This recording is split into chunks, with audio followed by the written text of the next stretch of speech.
മമ്പ്രന്തങ്ങൾ എന്ന് പറയുന്നത് ഒരു വ്യക്തി എന്നുള്ളതിലപ്പുറം ഒരു കാലത്തിൻ്റെ കണ്ണാടിയാണ്. എനിക്കുള്ളൊരു സംശയം, ഇപ്പോൾ യമനിൽ നിന്നാണല്ലോ വരുന്നത്, സെയ്ദുമാർ മൊത്തം യമനിൽ നിന്നും ബുഖാറ എന്നൊക്കെ വരുന്നത്.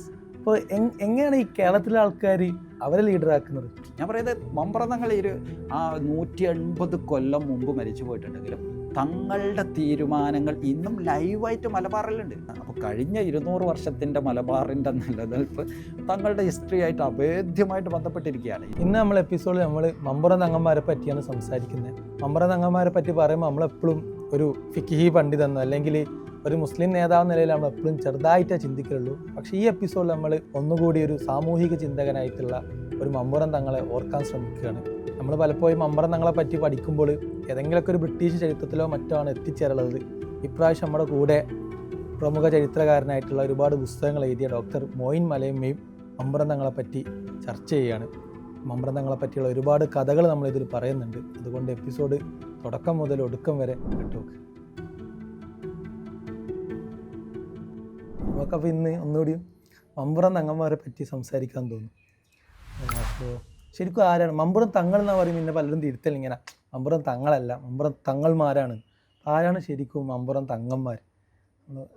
വളരെ ബേസിക്കായി പറയുകയാണെങ്കിൽ മമ്പുറം തങ്ങന്മാർ എന്ന് പറയലേ, മമ്പുറം സയ്യിദ് അലവിത്തങ്ങളാണ് അവരുടെ പിതാവായിട്ട് ഉണ്ടാകുന്നത്. അവരുടെ മകനാണ് സയ്യിദ് ഫളൽ പൂക്കോയ തങ്ങൾ.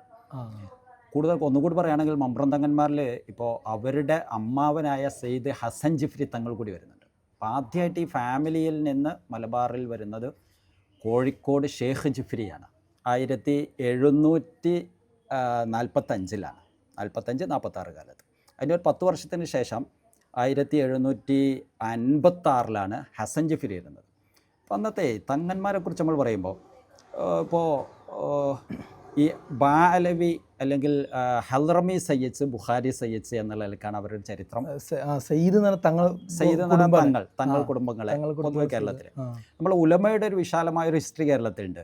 എന്ന് മുതലാണ് കേരളത്തിൽ തങ്ങന്മാർ വരുന്നത്, വന്നു തുടങ്ങുന്നത്. അപ്പോൾ അത് പലരും പറയുന്നുണ്ട് 1300-കൾ 400-കളിലൊക്കെ ആയിട്ട് ആവാമെന്നുള്ളുണ്ട്. നമ്മൾ കൃത്യമായൊരു ഹിസ്റ്ററിയിൽ നമ്മൾക്ക് വരുമ്പോൾ 1520-കളിലാണ് ബുഖാരി സയ്യിദ്സ് വന്നു തുടങ്ങുന്നത് കേരളത്തിലേക്ക്.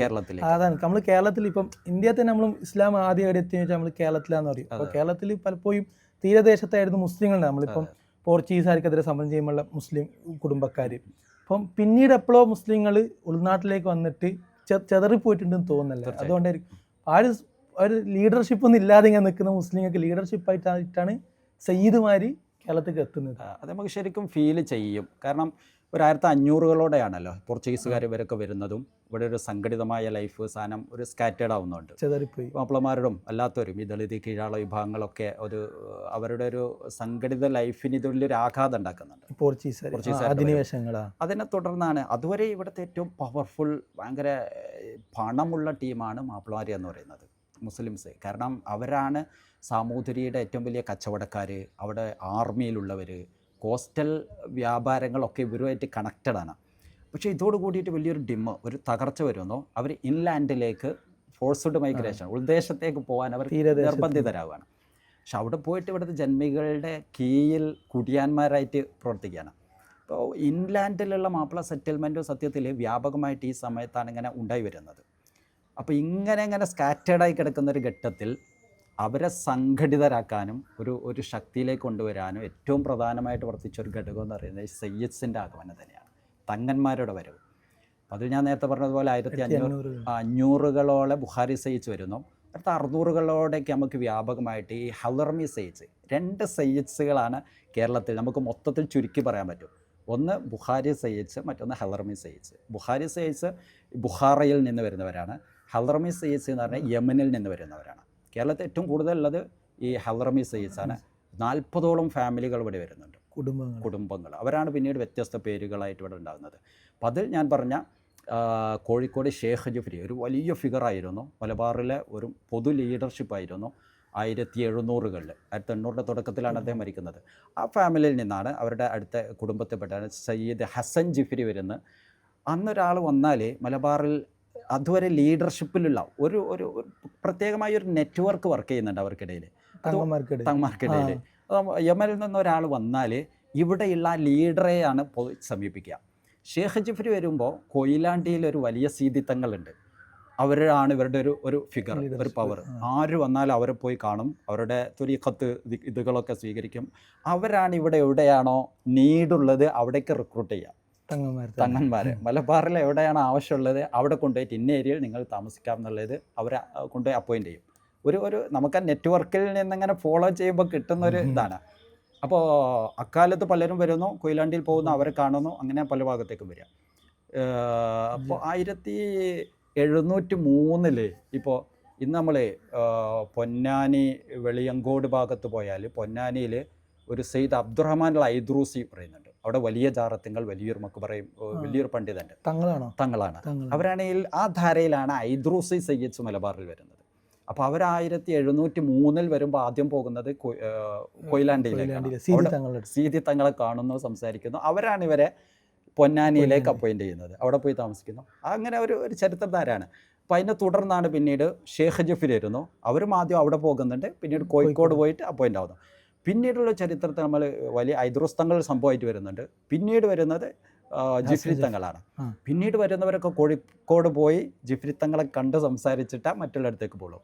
ആ ഒരു ഘട്ടത്തിലാണ് മമ്പ്രതങ്കന്മാരിലെ അമ്മാവനായ ഹസൻ ജിഫ്രി വരുന്നു. ഷേഖ് ജിഫ്രിയെ കാണുന്നു, ഒരു പൊന്നാനിയിൽ പോകുന്നു. ആ ഒരു ഘട്ടത്തിലാണ് ഈ തിരൂരങ്ങാടി ദേശം എന്ന് പറഞ്ഞാൽ വലിയൊരു ഇസ്ലാമിക പാരമ്പര്യമുള്ള ഒരു നാടാണ്. തിരൂരങ്ങാടി ദേശത്തിൻ്റെ ഒരു എന്ന് പറഞ്ഞാൽ ഇപ്പം നമ്മൾ ചരിത്രത്തിലേക്ക് നോക്കുമ്പോൾ ഈ ആദ്യകാലത്ത് ഇസ്ലാം എത്തിയ ഒരു ഘട്ടത്തിൻ്റെ തുടർന്ന് ഒരു രണ്ടാം ഘട്ട ഒരു വ്യാപനം ഉണ്ടാകുന്നുണ്ട്. ഒന്നാം ഘട്ടം എന്ന് പറയുന്നത് 10 പള്ളികളുടെ ഒന്നാം ഘട്ടം എന്ന് പറയുന്നത് നമ്മൾ 700 മാൽദീനാറിൻ്റെ അതിൻ്റെ തൊട്ട് ഒരു നൂറ്റാണ്ടിൻ്റെ ഉള്ളിലായിട്ട് തന്നെ ഒരു രണ്ടാം ഘട്ട ഹിസ്റ്ററി ഉണ്ടാകുന്നുണ്ട്. ഒരു സുഹ്റവർദി എന്ന് പറയുന്ന ചരിത്രമാരൊക്കെ രേഖപ്പെടുത്തുന്നുണ്ട്. ഒരു 10-20ഓളം പള്ളി രണ്ടാമത് വരുന്നത്. ആ ഒരു ഘട്ടത്തിൽ ഇസ്ലാം വരുന്ന ഒരു ഇടമാണ് തിരൂരങ്ങാടി എന്ന് പറയുന്നത്. അപ്പോൾ വലിയൊരു പാരമ്പര്യമുണ്ട്. അപ്പോൾ 1500കളൊക്കെ വരുമ്പം തന്നെ ഈ മഖ്ദൂമികൾ അവിടെ വരുമ്പോഴും ആദ്യ കാളിമാരെ മലബാറിൻ്റെ ഉൾദേശത്ത് നിയമിക്കുമ്പോൾ അവർ തിരൂരങ്ങാടിയിലും വരുന്നുണ്ട്. അങ്ങനെ ഒരു ഹിസ്റ്ററി അങ്ങനെ കാണാൻ പറ്റും. അപ്പോൾ ആ ഒരു പാരമ്പര്യത്തെ നിലനിർത്താൻ വേണ്ടിയിട്ട് അവർക്ക് നല്ലൊരു ഫിഗറിനെ കിട്ടണം. അവർ അന്വേഷണത്തിൽ ഇരിക്കുമ്പോഴാണ് ഈ ഹസൻ ജിഫ്രി മലബാറിലെത്തുന്നത്. അപ്പോൾ അവർ പൊന്നാനി ഭാഗത്ത് വരുന്നു. അപ്പോൾ അവിടെയുള്ള ഇവിടെ തിരുവങ്ങാടിയിൽ നിന്ന് ആളുകൾ പോയിട്ട് ഞങ്ങൾക്ക് അവരെ വേണം എന്ന് പറഞ്ഞിട്ട് ഇവിടെ കൊണ്ടുവന്ന് സെറ്റിലാക്കുകയാണ്. അങ്ങനെയാണ് ഹസൻ ജിഫ്രി ഒരു മലബാറിൻ്റെ അന്ന് വരെ തിരൂരങ്ങാടിയെ കേന്ദ്രീകരിച്ചാണ് ഒരു ഹിസ്റ്ററി നിലനിൽക്കുന്നത്. മമ്പുറം എന്ന് പറയുന്ന ഒരു ഹിസ്റ്ററി അത്ര ചരിത്രത്തിലില്ല. ഒരു കടലുണ്ടിപ്പുഴയുടെ ഒരു മറുദേശത്താണിത്. പക്ഷെ ഒരു ചിത്രം തെളിഞ്ഞിട്ടില്ല. ഇവർ വന്ന് തിരൂരങ്ങാടി തന്നെ ഈ പള്ളിയുടെ തൊട്ടപ്പുറത്ത് ഈ മമ്പുറത്ത് വന്ന് സെറ്റിലാവുന്നതോടെയാണ് മമ്പുറം ഒരു ചരിത്രത്തിൻ്റെ വെളിച്ചത്തിലേക്ക് വരുന്നത്. ഹസൻ ജിഫ്രിയുടെ പിന്നീട് ഹസൻ ജിഫ്രിയുടെ മകളെയാണ് ഹസൻ ജിഫ്രി നേരെ അവിടെ രസകരമായൊരു കഥ എന്ന് പറയുന്നത്. ഹസൻ ജിഫ്രി 1700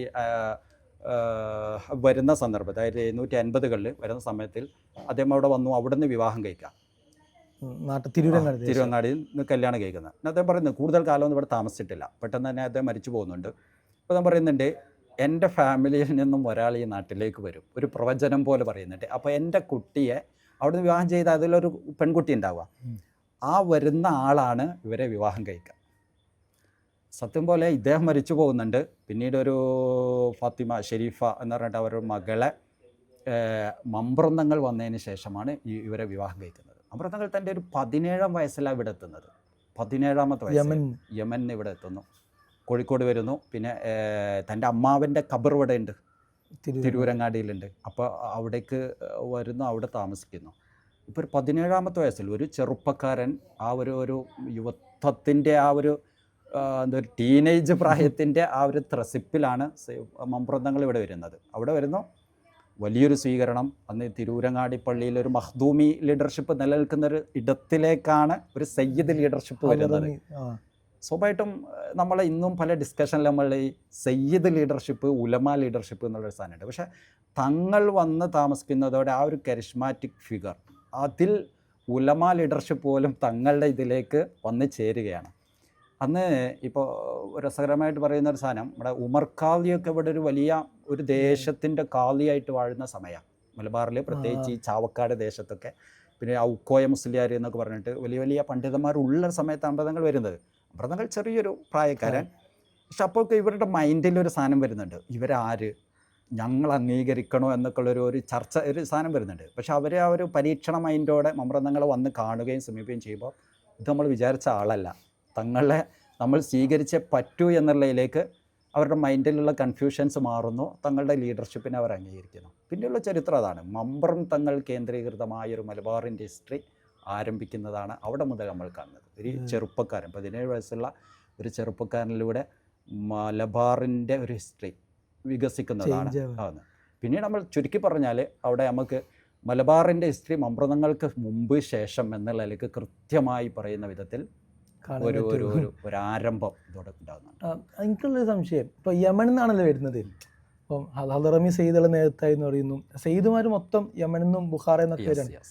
അപ്പോൾ എങ്ങനെയാണ് ഈ കേരളത്തിലെ ആൾക്കാർ അവരെ ലീഡറാക്കുന്നത്? അതായത് ആ ഒരു പാണ്ഡിത്യ നേതൃത്വം കൊണ്ടാണോ, അതെ, തങ്ങൾ നേതൃത്വം കൊണ്ടൊക്കെ ആ ഒരു കരിസ്മയിലാണ് നേതൃത്വം സ്വീകരിക്കുന്നത്? നമ്മൾ തോന്നുന്നത് ഇപ്പോൾ കേരളത്തിൻ്റെ ഒരു രൂപീകരണം, ഇവിടുത്തെ ഒരു മതപരമായ രൂപീകരണം എന്ന് പറയുന്നത് ഈ യാത്രകളിലൂടെയുള്ള എക്സ്ചേഞ്ചുകളാണ്. അപ്പോൾ ഒരു പണ്ഡിതന്മാരുടെ അങ്ങോട്ടുള്ള യാത്രകൾ, അവിടുന്ന് ഇങ്ങോട്ടുള്ള യാത്രകളുമാണ് ശരിക്കും മലബാറിനെ നിർമ്മിച്ചിട്ടുള്ളത്. അപ്പോൾ അത് നമ്മൾ മാലിക് ദീനാറിൻ്റെ ഒരു ഹിസ്റ്ററി വരുമ്പോൾ അവിടെ നിന്ന് ഇങ്ങോട്ട് വരികയാണ്. അതിനെ തുടർന്ന് കൊണ്ട് ഹജ്ജ് യാത്രകൾ അങ്ങോട്ട് പോകുന്നുണ്ട്. പിന്നീട് അതുമുതൽ നമുക്ക് അലിയുൽ കൂഫി തുടങ്ങിയിട്ട് ഒരുപാട് സൂഫികളുടെ ഒരു സഞ്ചാരം ഇങ്ങോട്ട് ഉണ്ടാകുന്നുണ്ട്. അതിൽ ആകൃഷ്ടരായിട്ട് ഇവിടുന്ന് അങ്ങോട്ട് പോയിട്ട് മക്ക മദീന കേന്ദ്രീകരിച്ചിട്ടൊക്കെ വലിയ പഠനങ്ങൾ ഉണ്ടാകുന്നുണ്ട്. ഇതിൻ്റെ ഒരു കണ്ടിന്യൂറ്റി, ഈ കൊടുക്കൽ വാങ്ങലുകൾ, ഇതാണ് ശരിക്കും മലബാറിൻ്റെ ഒരു വളർച്ചയ്ക്ക് നിദാനാകുന്നത്. അപ്പോൾ ഒരു 1400-500 കൂടിയിട്ട് ഈ സയ്യിദ്സിൻ്റെ ഒരു ഇത് വരികയാണ്. അന്നത്തെ ഒരു പരിസരം നമ്മൾ കൃത്യമായിട്ട് നിങ്ങൾ ചോദിച്ച ചോദ്യത്തിൻ്റെ ഇത് കിടക്കുന്നത്, ഇപ്പം മലബാർ ഒരു കോസ്മോപൊളിറ്റൻ സെൻറ്ററാണ് ആ കാലത്ത്. പല നാടുകൾ, പല കൾച്ചറുകൾ ഇവിടെ വന്നിട്ട് അതിൻ്റെ ഒരു ഭാഗമാണ് മലബാർ. ഇപ്പോൾ അക്കാലത്ത് വന്ന ഇപ്പം മഖ്ദൂമുമാരുടെ ടെക്സ്റ്റുകൾ പോലും എന്തുകൊണ്ട് അറബിയിലായി എന്ന് ചോദിച്ചാൽ സത്യത്തിൽ അതിൻ്റെ ഓഡിയൻസ് ഇവിടുത്തെ ലോക്കൽസ് അല്ല, ഓഡിയൻസ് ഒരു പക്ഷേ പുറത്തു നിന്നുള്ള ആളുകൾ കൂടിയാണ്. അപ്പോൾ അവർ അത്രമാത്രം അക്കമഡേറ്റ് ചെയ്യുകയും അവരെ അംഗീകരിക്കുകയും ചെയ്യുന്ന ഒരു പരിസരമാണ് ഇവിടെ ഉള്ളത്. പല ടെക്സ്റ്റുകളും അവർക്ക് വേണ്ടി കൂടിയാണ്. ഇപ്പോൾ നമ്മൾ തുഫത്തുൽ മുജാഹിദീനെ കുറിച്ചൊക്കെ പറയുമ്പോൾ അതിനെ സമർപ്പിക്കുന്നത് ഒരു ആദിൽ ഷാ എന്ന് പറഞ്ഞിട്ട് ഒരു പുറത്തുള്ള രാജാവിനാണ്. അതേപോലെ നിരന്തരമായ കണക്ഷൻ ഉണ്ട് പുറം ലോകമായിട്ട്. അപ്പോൾ അവരെ ഇവിടെ കൊണ്ടുവരും, അക്കമഡേറ്റ് ചെയ്യും. ഈവൻ അന്നത്തെ ഈ കച്ചവട ബന്ധങ്ങൾ സജീവമായൊരു സമയമാണ്. അപ്പോൾ അവരിങ്ങോട്ട് വരുമ്പോൾ ആ കൂട്ടത്തിൽ സയ്യിദ്മാരെ സൂഫികളൊക്കെ ഓൾറെഡി അവരുടെ കപ്പലിലുണ്ടാകും. കച്ചവടത്തിന് രണ്ട് കാരണങ്ങൾ പറയുന്നുണ്ട്. ഒന്ന്, അവരിവിടെ വന്നിട്ട് ഒരു മലബാറിൻ്റെ ഒരു സ്വസ്ഥമായൊരു അന്തരീക്ഷമാണല്ലോ, അവർക്കിവിടെ സെറ്റിൽ ആവാനുള്ള ഇതിൽ വരും. രണ്ടാമത്തത്, അവർ ഈ കച്ചവടത്തിൻ്റെ ഭാഗമായിട്ട്, കച്ചവടം വ്യാപകമായ വ്യാപാരങ്ങളാണ്, നമ്മളെന്ന് വിചാരിക്കുന്ന പോലെ അത്രയും വിപുലമായ വ്യാപാരങ്ങൾ. അവരതിൻ്റെ എത്തിക്സുകൾ അവർക്ക് ചോദിച്ച് പഠിക്കാനും മനസ്സിലാക്കാനും ഒരാളവർ ഓൾറെഡി കൂടെ പിടിക്കും. അതന്നത്തെ ഒരു സാഹചര്യമാണ്. അപ്പോൾ അവർ 6 മാസം ഇവിടെ താമസിച്ചാൽ ഇവിടെ താമസിച്ചും പോകും. പക്ഷെ അവരിവിടെ വരുമ്പോൾ അതിനനുസരിച്ചുള്ള വലിയ സ്വീകാര്യത, അംഗീകാരം അവർക്ക് കിട്ടും. അവർക്കൊരു ലീഡർഷിപ്പിലേക്ക് അവരെത്തും. ഇപ്പോൾ രസകരമായിട്ട് ഇപ്പോൾ നമ്മൾ ഈ ഇബ്നു ബത്തൂത്തൻ്റെ രഹിലൊക്കെ പറയുന്നുണ്ട്. ഇദ്ദേഹം ഇവിടെ വരുമ്പോൾ 1300-കളാണ് സംഭവം. ഇവിടെ വരുമ്പോൾ പല ദേശത്തും, അത് കോസ്റ്റൽ ബെൽറ്റിലാണ് മാപ്പിള സെറ്റിൽമെൻറ്റ് കൂടുതലായിട്ടുള്ളത്. അവിടെ പല ദേശത്തും ഇത്തരം സൂഫികൾ, ചെറിയ ചെറിയ ഹോസ്പൈസുകൾ, എന്താ പറയുക, ഈ കാങ്കാഹുകൾ കെട്ടിയിട്ട് അങ്ങനെ താമസിക്കുന്ന സൂഫികളെ കണ്ടതായിട്ടുള്ള കഥകൾ പറയുന്നുണ്ട് ഇബ്നു ബത്തൂത്ത. അത് പറയുന്നത്, കോഴിക്കോട് വന്നപ്പോൾ ഒരു കാസറൂനി ത്വരീക്കത്തിൻ്റെ ഒരാളെ ഞാൻ കണ്ടു. കൊല്ലത്ത് പോയപ്പോൾ അദ്ദേഹത്തിൻ്റെ പിതാവോ അദ്ദേഹത്തിൻ്റെ മകനോ അതേപോലെ അവിടെ ഹോസ്പൈസ് കെട്ടിയിരിക്കുന്നുണ്ട്. അപ്പോൾ ഇതിനെക്കുറിച്ച് അദ്ദേഹം പഠിച്ചപ്പോൾ പറയുന്നത്, അന്ന് ഈ വ്യാപാരം ഈ കടലിലൂടെയുള്ള യാത്രകളാണ്. അപ്പോൾ ഈ യാത്രകളിൽ അവർക്ക് പല വിഷമങ്ങളും പ്രയാസങ്ങളൊക്കെ ഉണ്ടാവും. അപ്പോൾ അതിൽ നിന്ന് മോചനം കിട്ടാൻ വേണ്ടിയിട്ട് അവർ എന്തെങ്കിലും ഓഫറിങ്സുകൾ ഇവിടെ ഇവർക്ക് സമർപ്പിക്കും. അപ്പോൾ ഇതിൻ്റെ അസലിന് കാസർഗോഡിന് തീർക്കത്ത് ഖുറാസാനല്ല, അവിടെയാണ് അതിൻ്റെ ഏറ്റവും വലിയ ഷേഖ് ഉള്ളത്. അപ്പോൾ ഇവരിലൂടെ അത് അവിടെ എത്തും. അതിലൂടെ അവർക്കൊരു ഒരു എന്താ പറയുക, ഒരു മനസ്സിൻ്റെ ഒരു സംതൃപ്തി കിട്ടും. അപ്പോൾ ആ ഒരു സജീവമായ ഒരു ലീഡർഷിപ്പ്, ഒരു സാധനം ഇവിടെ ഉണ്ട്. അപ്പോൾ ആ ഒരു ഘട്ടത്തിൽ ഇപ്പോൾ പറഞ്ഞ പോലെ 1500-കളോടൊക്കെ വരുമ്പോൾ, സയ്യിദ്സുകൾ വരുമ്പോൾ, ഈ നാട്ടിലെ ഭരണാധികാരികൾ, ലോക്കൽസ് മാത്രമല്ല, ഇവിടുത്തെ സാമൂതിരിയാണെങ്കിൽ അല്ലെങ്കിൽ ഇവിടുത്തെ ഓരോ ലോക്കൽ ഭരണാധികാരികളുണ്ടല്ലോ, നാട്ടുരാജാക്കന്മാർ, ഇവരാണ് സയ്യിദ്സിനെ അക്കമഡേറ്റ് ചെയ്തത്. അത് എന്തുകൊണ്ടെന്ന് ചോദിച്ചാൽ അതിൽ വ്യത്യസ്തമായ ഇതുണ്ട്, കാരണങ്ങളുണ്ട്. അതാ മലബാർ ദേശം എന്നുള്ളൊരു, അതെ, ഈ ഭരണാധികാരികൾക്ക് ഇവരുടെ അക്കമഡേറ്റ് ചെയ്യുന്നതിലൂടെ വലിയൊരു പവർ വരുന്നുണ്ട്. കാരണം ഒന്ന്, ഇവരുടെ വ്യാപാരം ശക്തമാകുക എന്നുള്ളതാണ്, ബന്ധങ്ങൾ. കാരണം പുറം ലോകത്തുള്ള ബന്ധം ശക്തമായാലേ കച്ചവടം ഇങ്ങോട്ട് വരുള്ളൂ. രണ്ടാമത്തെ ഇവരിവിടെ നല്ലപോലെ അക്കമഡേറ്റ് ചെയ്തു എന്നുള്ള ന്യൂസ് പുറത്തേക്ക് പോയാൽ ഇനിയും ആളുകൾ ഒഴുകി വരും. മൂന്നാമത്തെ ഒരു കാര്യം എന്നറിയുന്നത് ഇവർ നാട്ടിൽ പ്രശ്നങ്ങളുണ്ടാവും സ്വാഭാവികമായിട്ടും. അപ്പോൾ ഇങ്ങനെ ഒരു സൂഫി ലീഡർഷിപ്പ്, ഒരു സയ്യിദ് ലീഡർഷിപ്പ് ഇവിടെ വന്നാൽ അവരുടെ ദർബാർ ഈ പ്രശ്നപരിഹാര കേന്ദ്രങ്ങളായി മാറും. അപ്പോൾ സ്വാഭാവികമായിട്ടും ഇവരെ അക്കമഡേറ്റ് ചെയ്താൽ നാട്ടിൽ കുഴപ്പങ്ങൾ ഉണ്ടാക്കില്ല, പ്രശ്നങ്ങൾ പരിഹരിക്കപ്പെടും. ഇങ്ങനെ വ്യത്യസ്തമായ കാരണങ്ങൾ നമുക്ക് കണ്ടെത്തും. തങ്ങൾമാരുടെ ഹിസ്റ്ററി നോക്കുമ്പോൾ തന്നെ മലബാർ എന്നുള്ളൊരു കോസ്മോപൊളിറ്റൻ സെന്റർ ഉണ്ടായത് തന്നെ ചില തങ്ങൾമാരുടെ സെറ്റിൽമെന്റിലൂടെ. നിങ്ങൾ നേരത്തെ പറഞ്ഞല്ലോ, ഇപ്പം നമ്മൾ മലബാറിൻ്റെ ചരിത്രം പഠിക്കുമ്പോൾ ശരി നമുക്ക് വേണമെങ്കിൽ മമ്പുറം തങ്ങൾക്ക് മുമ്പും ശേഷം എന്ന് അറിയാം. പക്ഷെ നമ്മളിങ്ങനെ എൻ്റെ ഒരു പഠനത്തിലൊക്കെ, അതായത് ഞാൻ ഈ ഒരു PG ഉള്ള പഠനത്തിനിടയിൽ നവോത്ഥാന ചിന്തകന്മാരെന്ന് അറിയുമ്പം ചില പേരുകളിൽ മാത്രം, അതും ഈ കേരളത്തിൻ്റെ തെക്ക് പ്രദേശത്തുള്ള ചില ആത്മീയ ഗുരുക്കളുടെ പേരുകളിൽ മാത്രം ചുരുങ്ങിപ്പോയിട്ടുണ്ട്. ഞാൻ പലപ്പോഴും കേട്ടത് മമ്പുറം തങ്ങൾ കേവലമായിട്ടുള്ള ഒരു മുസ്ലിം പണ്ഡിത നേതൃത്വത്തിൻ്റെ അപ്പുറത്തേക്ക് ഒരു വലിയൊരു നവോത്ഥാന ചിന്തകൻ, അതായത് മലബാറിൽ നിന്നുള്ള സ്പേസിനെ തന്നെ മാറ്റിയൊരു ചിന്തകനായിട്ടാണ് മമ്പുറം തങ്ങളെ പറ്റി കേട്ടിട്ടുള്ളത്. അപ്പോൾ മമ്പുറം തങ്ങൾ എന്തൊക്കെ മാറ്റം, അതായത് നിങ്ങൾ നേരത്തെ പറഞ്ഞ ഒരുപാട് പ്രശ്ന പരിഹാരങ്ങൾ, എനിക്കൊന്ന് അങ്ങനെയും കൂടി. തീർച്ചയായിട്ടും നമ്മൾ മമ്പുറം തങ്ങൾ, നമ്മൾ ഇന്നൊരു തങ്ങന്മാരെയോ അല്ലെങ്കിൽ ഒരു ലീഡർഷിപ്പിനെ കാണുന്നതിലപ്പുറത്ത് തങ്ങന്മാരുടെ ഒരു ലോകം എന്ന് പറയുന്നത് അത്രയും വ്യാപകമാണ്. അതിൻ്റെ ഏറ്റവും ബേസിക് ഞങ്ങൾ പറഞ്ഞാൽ, അപ്പോൾ തങ്ങളുമായിട്ട് ബന്ധപ്പെട്ട് അന്വേഷിച്ച് തങ്ങളുടെ ശേഷിപ്പുകൾ അന്വേഷിച്ചിട്ട് പേർനാടിൻ്റെ വള്ളുവനാടിൻ്റെ ഉദ്ദേശത്തിലൂടെ നമ്മളിങ്ങനെ സഞ്ചരിക്കുമ്പോഴും ഇപ്പോഴും തങ്ങൾ ലൈവാണ് മലബാറിൽ. അത് ഈ ഒരു മുഹറം മാസമൊക്കെ വരുമ്പോൾ തങ്ങൾ ഓർമ്മകൾ എറനാടിൻ്റെ വള്ളുവനാടിൻ്റെ വള്ളുവനാട് എന്ന് പറയുമ്പോൾ നമ്മുടെ മലബാർ പ്രദേശം മൊത്തം കവർ, ഏകദേശം ഈ മലപ്പുറം പാലക്കാട് ഏരിയകൾ വരുന്നൊരിതാണ്, കോഴിക്കോടിൻ്റെ ചില ഏരിയകളും. പക്ഷെ അവിടെ മാത്രമല്ല, അവിടെ വളരെ വിപുലമായിട്ട് തങ്ങളുടെ ഓർമ്മകൾ നിലനിൽക്കുന്നുണ്ട്. അപ്പോൾ എന്തുകൊണ്ട് എന്നുള്ളത് നോക്കുമ്പോൾ ഇപ്പോൾ തങ്ങളുടെ ശേഷിപ്പുകൾ മറ്റൊക്കെ പല രീതിയിൽ അത് ബാക്കി നിൽക്കുന്നുണ്ട്. അപ്പോൾ ഒരു 10 കൊല്ലം മുമ്പ് മരിച്ച ഒരാളെ മനുഷ്യരെ എങ്ങനെ ഓർക്കുന്നുണ്ടോ അതുപോലെയാണ് ആളുകൾ ഇന്നും തങ്ങളെ ഓർക്കുന്നത്. അതൊരു കേവല ഓർമ്മയിലല്ല, അത് എന്തെങ്കിലും ശേഷിപ്പുകൾ ഉണ്ടാകും, അല്ലെങ്കിൽ എന്തെങ്കിലും ചരിത്രങ്ങളുണ്ടാവും, പാരമ്പര്യങ്ങളുണ്ടാവും, അല്ലെങ്കിൽ തങ്ങളുടെ ചില തീരുമാനങ്ങൾ ഇന്നും അത് ലൈവായിട്ട് സൊസൈറ്റിയിൽ അനുഷ്ഠിക്കപ്പെടുന്നുണ്ട്. എങ്ങനെയുള്ള തീരുമാനം? ഫോർ എക്സാമ്പിൾ ഇപ്പോൾ പറയുകയാണെങ്കിൽ തങ്ങൾ ഇന്നും ജീവിക്കുന്നു എന്ന് പറയുന്നത്, ഇപ്പോൾ നമ്മൾ മലപ്പുറത്ത് കുഴിപ്പുറം ദേശത്ത്, കുഴിപ്പുറം ഒരു ദേശമാണ്, അവിടെ പോയാൽ അവിടെ ഇന്നും 2 പള്ളികൾ കാണാം, തൊട്ടടുത്ത് 2 പള്ളികൾ, അടുത്തടുത്ത് ജുമാ നടക്കുന്ന, പ്രശ്നങ്ങളൊന്നും ഇല്ലാതെ ഒരേപോലെ നടക്കുന്ന 2 പള്ളികൾ. അപ്പോൾ നോക്കുമ്പോൾ 200 വർഷത്തിൻ്റെ അടുത്ത് അതിൻ്റെ ഒരു ചരിത്രമുണ്ട്, 180 കൊല്ലത്തിൻ്റെ പാരമ്പര്യമുണ്ട്. അപ്പോൾ അതിനെക്കുറിച്ച് അന്വേഷിക്കുമ്പോൾ പറയുന്നത് അന്ന് അവിടെ ഒരു പ്രശ്നം ഉണ്ടാകുകയാണ്. ഒരു പള്ളി അവിടെ ഉണ്ടായിരുന്നുള്ളൂ, അന്ന് അവിടെ ചെറിയൊരു പ്രശ്നം ഉണ്ടാവുകയാണ്. അവരുടെ കാതുമായിട്ട് ബന്ധപ്പെട്ട് അവർ അതിന് യോഗ്യനാണോ അല്ലേ എന്നൊക്കെ ഉള്ളത്. അവർ മമ്പുറത്തേക്ക് വരികയാണ്, തങ്ങളെ കാണുന്നു. എന്നാൽ ഒരു മഖ്ദൂമി സ്കോളേഴ്സാണ് അവിടെ ഉണ്ടായിരുന്നത്, അത് ആലിം ഉലമ ലീഡർഷിപ്പാണ്. അപ്പോൾ അവിടുത്തെ ഒരു ലീഡർഷിപ്പിനെ കുറിച്ച് സംശയമുണ്ടാവും, അവർ പരിഹാരത്തിന് വേണ്ടി പോകുന്നത് മമ്പുറത്തേക്കാണ്. തങ്ങളോട് പോയി പറയുന്നു, ഞങ്ങൾക്ക് ഇവരെ ഇവരുടെ എന്താ പറയുക പാണ്ഡിത്യത്തിൽ ഒരു കാളിയാവാൻ പറ്റുമോ അല്ലെങ്കിൽ ഹുത്തുബോധം പറ്റുമോ എന്നുള്ളതിൽ ഞങ്ങൾക്ക് ചില സംശയമുണ്ട്, ഞങ്ങൾക്ക് പരിഹാരം വേണം. തങ്ങൾ പറയുന്നു, തിരുവരങ്ങാടിയിലേക്ക് കൊണ്ടുവരും, ഞാൻ അവരൊന്ന് നോക്കിയിട്ട് പറയാം. അങ്ങനെയാണ് അവരന്ന് ഈ കാളിയുമായിട്ട് നാട്ടിലെ പ്രമാണിമാർ തിരുവരങ്ങാടിയിലേക്ക് വരികയാണ്. തിരുവരങ്ങാടി പള്ളിയിലാണ് അന്ന് അവിടെ തങ്ങൾ ഉണ്ടാവൽ. അന്ന് മറ്റു പള്ളികളൊന്നും വന്നിട്ടില്ല. തിരുവരങ്ങാടി ഇന്ന് നമ്മൾ മമ്പുറത്ത് പോയാൽ കടലുണ്ടി പുഴയുടെ മറുവശത്തുള്ള ആ പഴയ പള്ളിയാണ്. അപ്പോൾ അന്ന് തങ്ങൾ അവിടെ ഹുത്തുബൊക്കെ ഉണ്ട്, കേൾക്കുന്നുണ്ട്. അന്ന് ഈ പണ്ഡിതൻ വന്നിട്ട് ഹുത്തുബ ഓതുന്നു, വളരെ നല്ല മനോഹരമായിട്ട് ഹുത്തുബ ഓതുന്നു. അപ്പോൾ തങ്ങൾ അതിന് ശേഷം ഈ ആൾക്കാരെ വന്ന് വിളിച്ചു, വളരെ യോഗ്യനായ പണ്ഡിതനാണ്, നിങ്ങൾക്ക് കൊണ്ടുപോകാം, അദ്ദേഹം ഒരു പള്ളിക്കല്ല 40 പള്ളിക്ക് ഖത്തീബാവാൻ യോഗ്യനാണ്, കാളിയാൻ യോഗ്യനാണെന്ന് തങ്ങൾ പറയുന്നത്. അതോടുകൂടി പ്രശ്നം പരിഹരിക്കപ്പെട്ടു. മാത്രമല്ല പിന്നെ ഈ ചരിത്രം പറയുന്നത് ഈ മനുഷ്യൻ പിന്നീട് ആ പരമ്പരയിലുള്ളവർ ആ ദേശത്ത് 40 ദേശങ്ങളുടെ കാളിയായാണ് എടുത്ത് പറയുന്നത്. പക്ഷേ ഈ പ്രശ്നം പരിഹരിക്കപ്പെട്ടെങ്കിലും നാട്ടിൽ നേരത്തെ എന്തായിരുന്നു, 2 പള്ളികളാക്കി ഉണ്ടാക്കപ്പെട്ടിരുന്നു. ഈ പ്രശ്നത്തെ തുടർന്ന് 2 പള്ളികളായി മാറിക്കഴിഞ്ഞിരുന്നു. ഇനി എന്ത് ചെയ്യണം? അതിനെ തുടർന്നാണ് മമ്പുറം തങ്ങൾ മരിക്കുന്നത്. സെയ്ദ് ഫളിൽ തങ്ങളുടെ ലീഡർഷിപ്പ് വന്ന സമയം. അപ്പോൾ നാട്ടുകാർ വീണ്ടും വന്നു, തങ്ങൾ പറഞ്ഞ നിർദ്ദേശം ഓക്കെ ഞങ്ങൾ അംഗീകരിച്ചു, കുഴപ്പമില്ല, പക്ഷെ അപ്പോഴേക്കും ഞങ്ങളുടെ നാട്ടിൽ 2 പള്ളികളായി വന്നിട്ടുണ്ട്, ഇനി എന്ത് ചെയ്യണം? അപ്പോൾ തങ്ങൾ നിർദ്ദേശിക്കുന്ന നിർദ്ദേശം എന്ന് പറയുന്നത്, നിങ്ങൾ ഇതേപോലെ തന്നെ മുന്നോട്ട് പോവുക, ഒരു പള്ളിയിൽ ഒരു വെള്ളിയാഴ്ച ജുമാ നടക്കട്ടെ, അടുത്ത വെള്ളിയാഴ്ച അടുത്ത പള്ളിയിൽ ജുമാ നടക്കട്ടെ. അന്ന് തങ്ങളുടെ തീരുമാനം ഇന്നും ആ നാട്ടിൽ ലൈവായിട്ട് വളരെ സൗഹൃദത്തിൽ മുന്നോട്ട് പോകുന്നുണ്ട് ഇപ്പോഴും. ഒരു വെള്ളിയാഴ്ച ഒരു വെള്ളിയാണെങ്കിൽ അടുത്ത വെള്ളിയാഴ്ച രണ്ടും ഒരേ ജനങ്ങളാണ് പോകുന്നത് നിസ്കരിക്കുന്നതും, ഒരു പ്രശ്നമില്ല.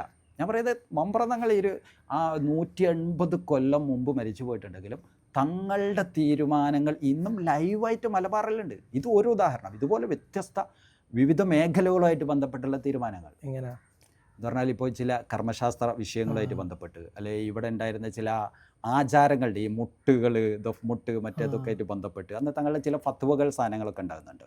പിന്നെ ഇവിടെ ഈ തദ്ദേശീയരായിട്ടുള്ള അന്നത്തെ ഇവിടെ ഇതാണല്ലോ പ്രധാനമായിട്ട് വിശാലമായിട്ട് നമ്മൾ ചർച്ച ചെയ്യേണ്ട ഒരു സാധനമാണ് ഇവിടുത്തെ ജാതീയമായൊരു ഇത്. അതിനൊരു തുറസ്സായിട്ടാണ് ശരിക്കും തങ്ങൾ ഇടപെടുന്നത്. തങ്ങളെ നവോത്ഥാന ചിന്തയിൽ പ്രധാനപ്പെട്ട ഒന്നെന്ന് പറയുന്നത് ഈ ലോക്കൽസിനെ ഇപ്പോൾ നമുക്കറിയാം, ഇപ്പോൾ 1500-കൾ മുതൽ ഇങ്ങോട്ട് നോക്കിയാൽ സജീവമായിട്ട് പ്രത്യേകിച്ച് എറണാട് വള്ളുവനാട് ദേശത്തൊക്കെ അവിടെ ഈ കാർഷിക പരിസരവും ജന്മി ഒരു ഹെജുമണി, ബ്രാഹ്മണ ഹെജുമണിയൊക്കെ ഉണ്ടായതുകൊണ്ട് തന്നെ ഈ ജാതീയ സമ്പ്രദായങ്ങൾ വ്യാപകമായിട്ട് നിലനിന്നിരുന്ന ഒരു ദേശമാണ്. അപ്പോൾ അതുകൊണ്ട് തങ്ങളുടെ ഒരു സ്പേസ് എന്ന് പറയുന്നത് നമ്മൾ കേവലം ഒരു മതപരമായ ഒരു സ്പേസിനപ്പുറത്ത് നമ്മൾ അങ്ങനെ ലൊക്കേറ്റ് ചെയ്യാൻ പറ്റുള്ളൂ. നമ്മൾ തങ്ങളെക്കുറിച്ച് പഠിക്കുമ്പോൾ ഒരു മതപരമായ പരിസരം എന്നുള്ളത് ഓക്കെയാണ്. പക്ഷെ അതിനപ്പുറത്ത് തദ്ദേശീയരായ ലോക്കൽ വ്യത്യസ്ത മതജാതി വിഭാഗങ്ങളെ ചേർത്ത് പിടിച്ചുള്ളൊരു തങ്ങളെ നമുക്ക് കണ്ടെത്താൻ പറ്റും. ശരിക്കും അതിൻ്റെ ഒരു കണ്ടിന്യൂറ്റിയാണ് ഇന്നും മലബാർ ആസ്വദിക്കുന്ന നമ്മളിന്ന് ആസ്വദിക്കുന്ന ഒരു ബഹുസ്വരത ഉണ്ടല്ലോ. എന്തുകൊണ്ട് ഉത്തരേന്ത്യയിൽ നിന്ന് മലബാർ ഡിഫറൻ്റ് ആകുന്നു? ശരിക്കും ഇതേപോലെയുള്ള ഫിഗേഴ്സ് ഇവിടെ ജീവിച്ചു പോയി എന്നുള്ളത് തന്നെയാണ്. അതിലേറ്റവും പ്രധാനപ്പെട്ടത് മമ്പ്രതങ്ങൾ തന്നെയാണ്. കാരണം അത്രമാത്രം പൊതു സ്വീകാര്യതയുള്ള ഇന്നും മമ്പുറത്ത് നമ്മൾ പോയാൽ വ്യത്യസ്ത മതജാതി വിഭാഗങ്ങൾ ഒഴുകി വരുന്നുണ്ട്. പ്രത്യേകിച്ച് അവരുടെ നേർച്ചയുടെ ഘട്ടത്തിൽ അല്ലാതെയും ഈവൻ ഇപ്പോൾ നമ്മളിങ്ങനെ അന്വേഷിച്ചൊരു ഘട്ടത്തിൽ ഇപ്പോൾ അവിടെയുള്ള ചില ആശാരി ഫാമിലികൾ മലബാറിലെ ഈവൻ രാമനാട്ടുകര വരെ വ്യത്യസ്ത ദേശത്തുള്ള ചില ആശാരി ഫാമിലികൾ ഞങ്ങൾ അവരെ പോയി ഇങ്ങനെ സംസാരിച്ചപ്പോൾ ഇവരുടെയൊക്കെ ഫാമിലി മമ്പ്രതങ്ങളായിട്ട് കണക്റ്റഡായി കിടക്കുകയാണ്. എങ്ങനെ? ഹിന്ദു ഫാമിലികളാണ്, ആശാരി ഫാമിലികളാണ്, ദളിത് താഴ്ന്ന വിഭാഗങ്ങളും അല്ലാത്തവരൊക്കെ ആയിട്ടുള്ളവർ എന്ന് പറഞ്ഞാൽ. ഇപ്പോൾ അന്ന് തങ്ങൾ വന്ന സമയത്ത് നമ്മുടെ നാടിൻ്റെ ഒരു ബൗസര എന്ന് പറഞ്ഞാൽ ഒരു ആരാധനാലയം എന്ന് പറഞ്ഞാൽ അപ്പോൾ അത് മുസ്ലിം ആരാധനായാലും ഹിന്ദു ആരാധനായാലും ഫസ്റ്റ് സൈറ്റിൽ ഒരേപോലെയാണ്. അതിൻ്റെ ഒരു നിർമ്മാണ ഒരു ചാരുത ഭംഗി, അതിൻ്റെ ഒരു എന്താ പറയുക തച്ചുശാസ്ത്രം എന്ന് പറയുന്നത് ഒരേ കോലത്തിലാണ്, ഒരേ രൂപമാണ്. പഴയ പള്ളിയുടെ സീലിംഗ് ഒക്കെ എല്ലാം അതിൻ്റെ പുറത്തു നോക്കിയാൽ ഇപ്പോൾ ക്ഷേത്രമാണെങ്കിലും ഇനി പള്ളിയാണെങ്കിലും അപ്പോൾ അവരെ സംബന്ധിച്ചിടത്തോളം പുറത്തുള്ള ഒരാളെ സംബന്ധിച്ചിടത്തോളം ഒരു ആദരിക്കപ്പെടേണ്ട ഒരു സാധനമാണ് എന്നുള്ളതാണ്. അപ്പോൾ ഇതെങ്ങനെ ഈ ഒരു ഏകീകൃത രൂപം വന്നു? ഏകദേശം അക്കാലത്ത് വന്ന എല്ലാം ഈ തച്ചുശാസ്ത്ര മേഖലയിൽ ഇവിടുത്തെ ഹൈന്ദവ സുഹൃത്തുക്കളാണ് ആ മേഖലയിലുള്ളത്. അവരെ ഉപയോഗിച്ചാണ് പള്ളി ഉണ്ടാക്കുന്നത്, സ്വാഭാവികമാണ്. അപ്പോൾ തങ്ങളുടെ പള്ളി എന്ന് പറഞ്ഞാൽ ഇപ്പോൾ ഒരു മലബാറിൽ നമ്മളൊരു 100ഓളം പള്ളികൾ ഒരു പക്ഷേ തങ്ങൾ നിർമ്മിക്കുകയോ അല്ലെങ്കിൽ റെനോവേറ്റ് ചെയ്യുകയോ ചെയ്തതായിട്ട് കാണാൻ പറ്റും. 100ഓളം പള്ളികൾ. കാരണം പള്ളികളായിരുന്നു സൊസൈറ്റിയിലേക്ക് ഇറങ്ങാനുള്ളൊരു പ്രധാന ഒരു മീഡിയമായിട്ട് ഉണ്ടായിരുന്നത്. അപ്പോൾ ഈ പള്ളികളുടെ നിർമ്മാണ ഒരു തച്ചുശാസ്ത്ര സൗന്ദര്യത്തെക്കുറിച്ച് നമ്മളിങ്ങനെ ഓർക്കുമ്പോൾ അന്നത്തെ ഒരുപാട് ഈ ഹിന്ദു നിർമ്മാതാക്കളുണ്ട്, ആശാരിമാരും ഈ വീടുണ്ടാക്കുന്നവരൊക്കെ ഇവരെ ഉപയോഗിച്ചാണ് മമ്പ്രതങ്ങൾ ഇത് ഉണ്ടാക്കുന്നത്. അപ്പോൾ ഒരു രസകരമായിട്ട് നമുക്ക് തോന്നിയ സാധനം ഇപ്പോൾ പലയിടത്ത് പോയിട്ട് നമ്മൾ അതിൻ്റെ ഒരു ചരിത്രം അന്വേഷിക്കുമ്പോൾ അപ്പോൾ പള്ളിക്ക് തറക്കല്ലിട്ടത് മമ്പ്രതങ്ങളാണെന്ന് പറയും. അപ്പോൾ എന്താണ് എങ്ങനെ അതുമായിട്ട് ബന്ധപ്പെട്ട് ചില കഥകൾ ഇപ്പോഴും അതത് നാടുകളിലുണ്ട്. തറക്കല്ലിട്ട ആ സംഭവം ഇപ്പോൾ തങ്ങൾ പറയുമ്പോൾ പറയും ആ നാട്ടിലെ ആശാരിമാരെ എന്ന് പറഞ്ഞാൽ ഈ കുറ്റിയടിക്കുന്നവരുണ്ട്, ആശാരിമാർ കുറ്റിയടിക്കുന്നവരെ ഒക്കെ ക്ഷണിക്കണം. ഒരുപാട് സ്ഥലത്ത് നമ്മൾ കണ്ടൊരു സാധനം. അപ്പോൾ തങ്ങളവിടെ വന്നിരിക്കും. തങ്ങൾ ഒരു പ്രോപ്പറായിട്ടുള്ള സ്ഥലം നോക്കിയിട്ട് പ്രോപ്പറായിട്ടുള്ള സ്ഥലത്ത് തങ്ങളിരിക്കും. എന്നിട്ട് എല്ലാ ആശാരിമാരെയും വിളിച്ചിട്ട് വ്യത്യസ്ത മതത്തിലുള്ളവരാണ്, മുസ്ലിം ആവണമെന്നില്ല, എല്ലാവരോടും കുറ്റിയടിക്കാൻ പറയും. പ്രോപ്പർ സ്ഥലം ഏതാണ് എന്ന് കണ്ടെത്താൻ പറയും. അങ്ങനെ ഇവരിങ്ങനെ സഞ്ചരിച്ച് ഓരോ സ്ഥലത്ത് ഓൽക്ക് പറ്റിയ സ്ഥലത്ത് കുറ്റിയടിക്കും. തങ്ങളുടെ സ്ഥലത്തിരിക്കും.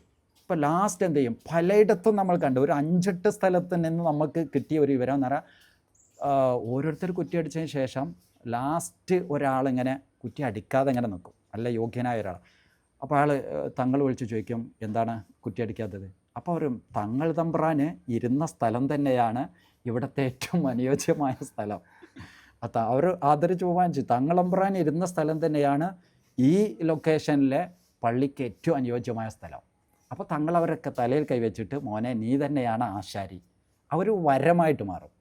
ഇത് ഒരു സ്ഥലത്തല്ല, മലബാറിൻ്റെ വ്യത്യസ്ത സ്ഥലത്ത് പരസ്പര ബന്ധമില്ലാത്തിടത്ത് ഞങ്ങൾ പോയിട്ട് സംസാരിക്കുമ്പോഴും അവർക്ക് ഈ കഥ പറയാണ്ട്. ഈ ഒരു കോമൺ ഫാക്ടറായിട്ട് ഈ കഥ എല്ലായിടത്തും ഒരു ഷെയർഡ് ഒരു സാധനമായിട്ടുണ്ട്. അതായത് നമ്മൾ എന്നോ ഉണ്ടായി തീർന്ന ഒരു മതം അല്ലെങ്കിൽ പള്ളി അതിൻ്റെ അപ്പുറത്തേക്കുള്ള ഒരു ലൊക്കാലിറ്റിയിലേക്കാണ് തങ്ങൾ ഇറങ്ങി, സാമൂഹികമായിട്ടുള്ള ലൊക്കാലിറ്റിയിലാണ് തങ്ങൾ വർക്ക് ചെയ്യുന്നത്. തങ്ങളുടെ ചരിത്രം പഠിക്കുമ്പോഴും ആ ഒരു സ്വഭാവത്തിൽ നമുക്ക് കാണാൻ പറ്റുക. അത് നമ്മൾ പുറത്ത് കേൾക്കുന്നതിലപ്പുറത്ത് ഇങ്ങനെ ഒരു സാധനം വർക്കാണ്. ഈ ഫാമിലികൾ ഇവിടുത്തെ എന്താണെന്ന് പറയുക, ഈ ആശാരി ഫാമിലികൾ ഇന്നും അവരുടെ തറവാടിൻ്റെ ഒരു വരമായി തങ്ങൾ നൽകിയ ഒരാദരവായിട്ട് ഈ ഓർമ്മകൾ നിലനിർത്തുന്നുണ്ട്. അവരിപ്പോഴും പറയുന്നത്, ഇപ്പോൾ നമ്മൾ പൊന്മുണ്ടം ഭാഗത്ത് ഞങ്ങളൊരു ആശാരി ഫാമിലി കുടുംബത്തിൽ ചെന്നപ്പോൾ ഒരു തെയ്യൻ ആശാരി ഇന്നോടെ ജീവിച്ചിരിപ്പുണ്ട്. തെയ്യൻ അയാൾ പറയുന്നത്, ഞാൻ കേരളത്തിൽ ഒരുപാട് പള്ളികൾക്ക് കുറ്റിയടിച്ചിട്ടുണ്ട്. ഞാൻ അന്ന് എൻ്റെ ഉപ്പാപ്പമാരിലൂടെ കിട്ടിയ ഈ അംഗീകാരം സൊസൈറ്റി ഞങ്ങൾക്ക് ഇന്നും തരുന്നുണ്ട്. പൊന്മുണ്ടം പള്ളിയടക്കം അത് ഈ വർഷങ്ങൾക്ക് ശേഷം റെനോവേഷൻ്റെ വന്നപ്പോൾ എന്നെയാണ് അവർ ക്ഷണിച്ചത്. കാരണം എനിക്കെന്തുണ്ട്, ഈ ഒരു ആദരവുണ്ട്. അതുകൊണ്ട് തന്നെ ഈ ഓർമ്മകൾ കേവലം ജോബ് ഓറിയൻറ്റഡ് ആയിട്ടല്ല, അവരിന്നും മനസ്സിലാക്കുന്നത് ഞങ്ങൾക്ക് ഈ പ്രൗഢി വന്നത്, പ്രശസ്തി വന്നത്, ഇതുവരെയുള്ള ഒരു ഐശ്വര്യം കിട്ടിയത് മമ്പുറം തങ്ങളിലൂടെ കിട്ടിയ ഈ ഒരു വരത്തെ തുടർന്നാണ്. ഇത് വ്യത്യസ്തം. ചെമ്മാട് നോക്കിയപ്പോൾ ഇതേപോലെ ഒരു ഫാമിലി ഉണ്ട്, ആശാരി ഫാമിലി, അവരിത് ഓർക്കുന്നുണ്ട്. ഞങ്ങൾ ഈ രാമനാട്ടുകര ഭാഗത്ത് നോക്കിയപ്പോൾ അവിടുത്തെ ഒരു പഴയ പള്ളിയുടെ കുറ്റിയടിച്ചോ മറ്റോ നോക്കുമ്പോൾ അവർ ഇതേപോലെ ഒരു ഫാമിലി, ഇവരുടെയൊക്കെ പേര് ചെല്ലുന്നത് മമ്പുറം തങ്ങളിലേക്കാണ്. അവർ ഒരു 6 മാസത്തിലെങ്കിലും മമ്പുറത്ത് വരുന്നു. ഇത് മുസ്ലിങ്ങളെ കുറിച്ചല്ല, ഈ ആശാരി ഫാമിലി 6 മാസമെങ്കിലും മമ്പുറത്ത് വരുന്നു. തങ്ങളുമായിട്ടുള്ള ആ കണക്ഷൻ ഒരു ആത്മീയമായിട്ട് അവർ നിലനിർത്തുന്നു. ഇതുപോലെയുള്ള ഒരുപാട് ഫാമിലികൾ ഏറനാട്, വള്ളുവനാട്, നമ്മുടെ മലബാറിൻ്റെ ഉദ്ദേശത്ത്. അതുകൊണ്ട് ഞാൻ പറഞ്ഞത്, മമ്പുറം തങ്ങൾ ഒരിക്കലും ഒരു ഇന്ന് നമ്മൾ വായിക്കുന്ന ഒരു മാപ്പിള മുസ്ലിം കേന്ദ്രീകൃതമായിട്ട് വായിക്കേണ്ട ഒരാളേ അല്ല. മമ്പുറം തങ്ങൾ ഇവിടുത്തെ ഒരു പൊതു ലീഡർഷിപ്പാണ്. എല്ലാവരെയും ചേർത്ത് പിടിച്ചു പോയ, അവിടെയാണ് തങ്ങളുടെ നവോത്ഥാനം. നിങ്ങൾ പറയുന്നത് ഇത് വിശാലമായൊരു ഏരിയയാണ്. തങ്ങളുടെ നവോത്ഥാനം എന്ന് പറഞ്ഞാൽ സാധാരണക്കാരെ ചേർത്ത് പിടിച്ചു എന്ന്, ജാതീയമായിട്ട് അടിച്ചമർത്തപ്പെട്ടപ്പോൾ നമ്മളും ഒരു മനുഷ്യരാണ് എന്നുള്ള ഒരു ചേർത്ത് പിടിക്കലിൻ്റെ ഒരു ടേസ്റ്റ് മലബാറിലെ ജനങ്ങൾ കിട്ടിയത് തങ്ങളുടെ ഇടപെടലുണ്ട്. വിശാലമായൊരു പൊതു ലീഡർഷിപ്പ് എന്ന് പറയുമ്പോൾ തന്നെ നമ്മൾ തങ്ങൾ എന്ന് പറയുമ്പോൾ മറ്റൊരു കാര്യം പറഞ്ഞാൽ, ഇപ്പം ബ്രിട്ടീഷുകാർക്കെതിരെ പോരാടിയതിൽ, ബ്രിട്ടീഷ് എന്നല്ല കൊളോണിയൽ അധിനിവേശ ശക്തികൾക്കെതിരെ പോരാടിയതിലും തങ്ങൾ തന്നെയായിരുന്നു ലീഡറിന്ന് എല്ലാ സ്ഥലങ്ങളും വായിച്ചിട്ടുണ്ട്. അപ്പോൾ ആ ഒരു സംഭവങ്ങളും എങ്ങനെ ആളുകൾ തങ്ങളുടെ കൂടെ നിന്നതും, അപ്പോൾ അത് പ്രധാനമായിട്ട് അതിൻ്റെ ഒരു ഹിസ്റ്റോറിക്കലി നമ്മൾ പറയുകയാണെങ്കിൽ, ഇപ്പോൾ 1792 മലബാർ ബ്രിട്ടീഷുകാരുടെ കയ്യിലേക്ക് പോകുന്നത്. 1792 1770 മമ്പുറം തങ്ങൾ ഇവിടെ വന്ന് താമസിച്ചിട്ടുണ്ട്. ആ ഘട്ടത്തിൽ മലബാർ ടിപ്പുവിൻ്റെ കയ്യിലാണ്. അപ്പോൾ തങ്ങൾ എന്ന് പറയുന്നത് 2 കാലത്തെയും ഒരേപോലെ അനുഭവിച്ച ആളാണ്. ടിപ്പുവിൻ്റെ കാലത്തെയും ബ്രിട്ടീഷുകാരുടെ കാലത്തെയും ഒരേപോലെ അനുഭവിച്ച ആളാണ്. അന്ന് പറഞ്ഞാൽ ഇവിടുത്തെ ജാതീയ അടിച്ചമർത്തലും പ്രശ്നങ്ങളും വരുന്നു, ജന്മി ലീഡർഷിപ്പ് ഉണ്ടാകുന്നു. ആ ഒരു ഘട്ടത്തിൽ തങ്ങൾ വരുമ്പോൾ ശരിക്കും ടിപ്പുവിൻ്റെ കാലത്ത് അവർ ആസ്വദിച്ചൊരു ഘട്ടം ഉണ്ടായിരുന്നു. കാരണം ഈ കുറേ പരിഷ്കരണങ്ങൾ നടത്തി. മാത്രമല്ല ഇവിടുത്തെ ഈ റവന്യൂ പിരിവൊക്കെ ഈ ഭരണാധികാരികൾ നേരിട്ട് നടത്തുന്ന ഒരു സമ്പ്രദായം ഉണ്ടായിരുന്നു. അതുകൊണ്ട് തന്നെ ലോക്കൽസിന് വലിയ പ്രശ്നമില്ലായിരുന്നു. ആ ഒരു നല്ല കാലത്തെ ശരിക്കും തങ്ങൾ നേരിട്ട് അനുഭവിക്കുന്നുണ്ട്. അപ്പോൾ അതിനെ തുടർന്ന് 1790 കൂടിയിട്ട് 92 ബ്രിട്ടീഷുകാർ വരുന്നു. പക്ഷേ ബ്രിട്ടീഷുകാർ ആ ഒരു റവന്യൂ സംവിധാനം ഒഴിവാക്കിയിട്ട് ഈ അധികാരം ജന്മികൾക്ക് കൊടുക്കുന്നു. ജന്മികൾ നേരിട്ട് പിരിക്കൽ തുടങ്ങുന്നു. അപ്പോൾ അതോടുകൂടി വിവേചനം ഉണ്ടായി. കാരണം ഇവിടുത്തെ കുടിയാന്മാരായിട്ടുള്ളവരും ദളിത് വിഭാഗങ്ങളും മാപ്പിളമാരുമാണ്. അപ്പോൾ അവർ ഓരോ സ്ഥലത്ത് സെറ്റിലാവും, ഈ പണിയെടുക്കും, വലിയ നിർമ്മിതികളും കൃഷികളും ഉണ്ടാക്കും. ഇതൊക്കെ അതിന് ശേഷം അവർ കുടിയൊഴിപ്പിക്കും. അപ്പോൾ അവർ ലാൻഡ്ലെസ്സായി മാറും. ഇത് ഒരുപാട് ഇവരുടെ നിരന്തര ജീവിതത്തിന് ഏറ്റവും വലിയ ആഘാതമായിട്ട് മാറുകയാണ്. ഈ അർത്ഥത്തിൽ നിരന്തരമായ പ്രശ്നങ്ങൾ ഉണ്ടായിക്കൊണ്ടിരിക്കുന്നു. അപ്പോൾ തങ്ങൾ ഈ 2 കാലത്തെയും നേരിട്ട് അനുഭവിക്കുകയാണ്. സ്വാഭാവികമായിട്ടും ഇവിടുത്തെ ഇതിൽ ഇരകളാകുന്ന ഒന്ന് മാപ്പിളമാരും ദളിത് താഴ്ന്ന വിഭാഗങ്ങളുമാണ്. ഇവർ നേരത്തെ തങ്ങളുടെ ആളുകളാണ്. കാരണം തങ്ങളുടെ ലീഡർഷിപ്പോടെ കൂടെയാണ് ഇവർക്കൊക്കെ ഞാൻ നേരത്തെ സൂചിപ്പിച്ചതുപോലെ ഞങ്ങളും മനുഷ്യരാണ് എന്നുള്ളൊരു പരികല്പന പോലും കിട്ടുന്നത് 1700 അവസാനത്തിൽ എന്ന് പറഞ്ഞാൽ ഇവിടെ ഒരു സംഘടിതമായ ഒരു നവോത്ഥാന പദ്ധതികളോ ശ്രമങ്ങളോ ഒന്നും വരാത്തൊരു കാലമാണ്. ഇവിടുത്തെ ഈ സമ്പ്രദായങ്ങൾ മാത്രം നിലയ്ക്കുന്നൊരു കാലത്താണ് ഈ മനുഷ്യരൊക്കെ ചേർത്ത് പിടിച്ച മനുഷ്യത്വത്തിൻ്റെ പരിഗണന തങ്ങളിലൂടെ ആസ്വദിച്ചൊരു ഘട്ടത്തിലാണ്. അപ്പോൾ സ്വാഭാവികമായിട്ടും ഏറ്റവും ഒരു സംഭവം എന്ന് പറയുന്നത് ബ്രിട്ടീഷുകാർ മലബാർ കീഴടക്കിയതിന് ശേഷം 1770 1792 1799 ടിപ്പുവിൻ്റെ മരണവും സംഭവിച്ചതിന് ശേഷം ഒരു 10 വർഷത്തിനുള്ളിലായിട്ട്, അതാ മലബാർ സ്വന്തമാക്കിയതിന് ശേഷം 10 വർഷത്തിനുള്ളിലായിട്ട് ബ്രിട്ടീഷുകാർ പദ്ധതി ഇടുന്നത് മമ്പ്രതങ്ങളെ നാട് കടത്തണമെന്ന്. 1801 മമ്പ്രതങ്ങളെ നാട് കടത്താൻ ബ്രിട്ടീഷുകാർ പദ്ധതി ഇടുന്നുണ്ട്. അത് ഭരണം കിട്ടി 10 കൊല്ലത്തിനുള്ളിൽ അവർ പ്ലാൻ ചെയ്യുന്നത് മമ്പ്രതങ്ങളെ നാട് കടത്തണമെന്ന്. അപ്പോൾ എത്രമാത്രം ഈ ഒരു ലീഡർഷിപ്പിന്, തങ്ങളുടെ ലീഡർഷിപ്പ് നമ്മൾ വാളും കുന്തമായിട്ട് ഇങ്ങനെ ഓടി നടക്കലല്ല, പക്ഷെ തങ്ങളുടെ ആ ഒരു കരിസ്മാറ്റിക് ഫിഗർ, സൊസൈറ്റിയിലുള്ള ആഴത്തിലുള്ള വേരുകൾ എന്ന് പറഞ്ഞാൽ എല്ലാ ജാതിഭാഗങ്ങളെയും തങ്ങളുടെ മുമ്പിൽ പോയാൽ പരിഹാരമുണ്ട് എന്ന് ആളുകൾക്കറിയാം. അപ്പോൾ ഇതുവരെ ഇവിടെ സ്കാറ്റേഡായി കിടന്ന ജനവിഭാഗങ്ങൾ തങ്ങളെന്ന് പറയുന്ന ഒരു ലീഡർഷിപ്പോടെ സംഘടിതരാവുകയാണ്. ഈ സംഘാടനത്തെയാണ് ബ്രിട്ടീഷുകാർ പേടിച്ചത്. അതുകൊണ്ട് തങ്ങൾ എക്സൈൽ ചെയ്തേ പറ്റൂ എന്നുള്ളതിലേക്ക് അവർ പോകുന്നു. 1803 1807 അവർ ശ്രമിക്കുന്നുണ്ട്, നാട് കടത്താൻ ശ്രമിക്കുന്നുണ്ട്. പക്ഷേ തങ്ങളുടെ ഒരു വൈഡ് പോപ്പുലാരിറ്റി, ജനകീയമായ ഒരു സ്വീകാര്യത, അത് ആ ഒരു ഘട്ടത്തിൽ തങ്ങളെ നാട് കടത്താൻ ഒരിക്കലും ഉചിതമല്ല, ചെയ്താൽ അത് ഞങ്ങൾക്ക് തിരിച്ചടിക്കുമോ എന്ന് പേടിച്ചിട്ടാണ് പിന്നീട് അവരതിൽ നിന്ന് പിന്നോട്ട് പോകുന്നത്. പക്ഷേ തങ്ങളുടെ ശാന്തമായ ജീവിതം, തങ്ങളുടെ ഈ ഒരു സംഘാടനം എന്ന് പറഞ്ഞാൽ മറ്റുള്ളവരെ തങ്ങളെ ആശ്രയിക്കുന്നു. അതുകൊണ്ട് തന്നെ പിൽക്കാലത്ത് ജനങ്ങൾക്കൊരു കോൺഫിഡൻസ് കിട്ടി. തങ്ങളെ മുമ്പിൽ വെച്ചുകൊണ്ട് അതാ ബ്രിട്ടീഷുകാരുടെ ജന്മികളുടെ ഭാഗത്തു നിന്നുണ്ടാകുന്ന ഏത് തിരിച്ചടികൾക്കും തങ്ങളുടെ മുമ്പിൽ പോയിട്ട് ഒരു എന്താ പറയുക, ഒരു അനുഗ്രഹം വാങ്ങിയിട്ട് പോരാട്ടത്തിന് പോയാൽ ഞങ്ങൾക്ക് വിജയം ഉണ്ടാകും എന്നുള്ള ഒരു സാധനം അവർക്ക് കിട്ടി. അതുകൊണ്ട് തന്നെയാണ് പിൽക്കാലത്ത് നടന്ന ഒരുപാട് യുദ്ധങ്ങൾ, അതിലൊക്കെ ബ്രിട്ടീഷുകാർ അവസാനം കണ്ടെത്ത ഇതിൻ്റെ പിന്നിലെ പ്രചോദനം മമ്പ്രതങ്ങളാണെന്ന്. അതിൻ്റെ ഇൻഡയറക്റ്റാണ്, അതങ്ങനെ അവർ തന്നെ പറയും. ഡയറക്റ്റ് ഒരു തങ്ങളുടെ പാർട്ടിസിപ്പേഷൻ നമ്മൾ കാണുന്നില്ല. പക്ഷേ ഇവരൊക്കെ പറയുന്നത് ഇപ്പോൾ ഏതൊരു പോരാളിയെ പിടിച്ചാലും അവരുടെ കയ്യിൽ എന്തെങ്കിലും തങ്ങൾ കൊടുത്ത ഒരു എന്തെങ്കിലും ഒരു സാധനം ഉണ്ടായിരിക്കും, വാളുണ്ടായിരിക്കും, അല്ലെങ്കിൽ ഉറുക്കുണ്ടായിരിക്കും.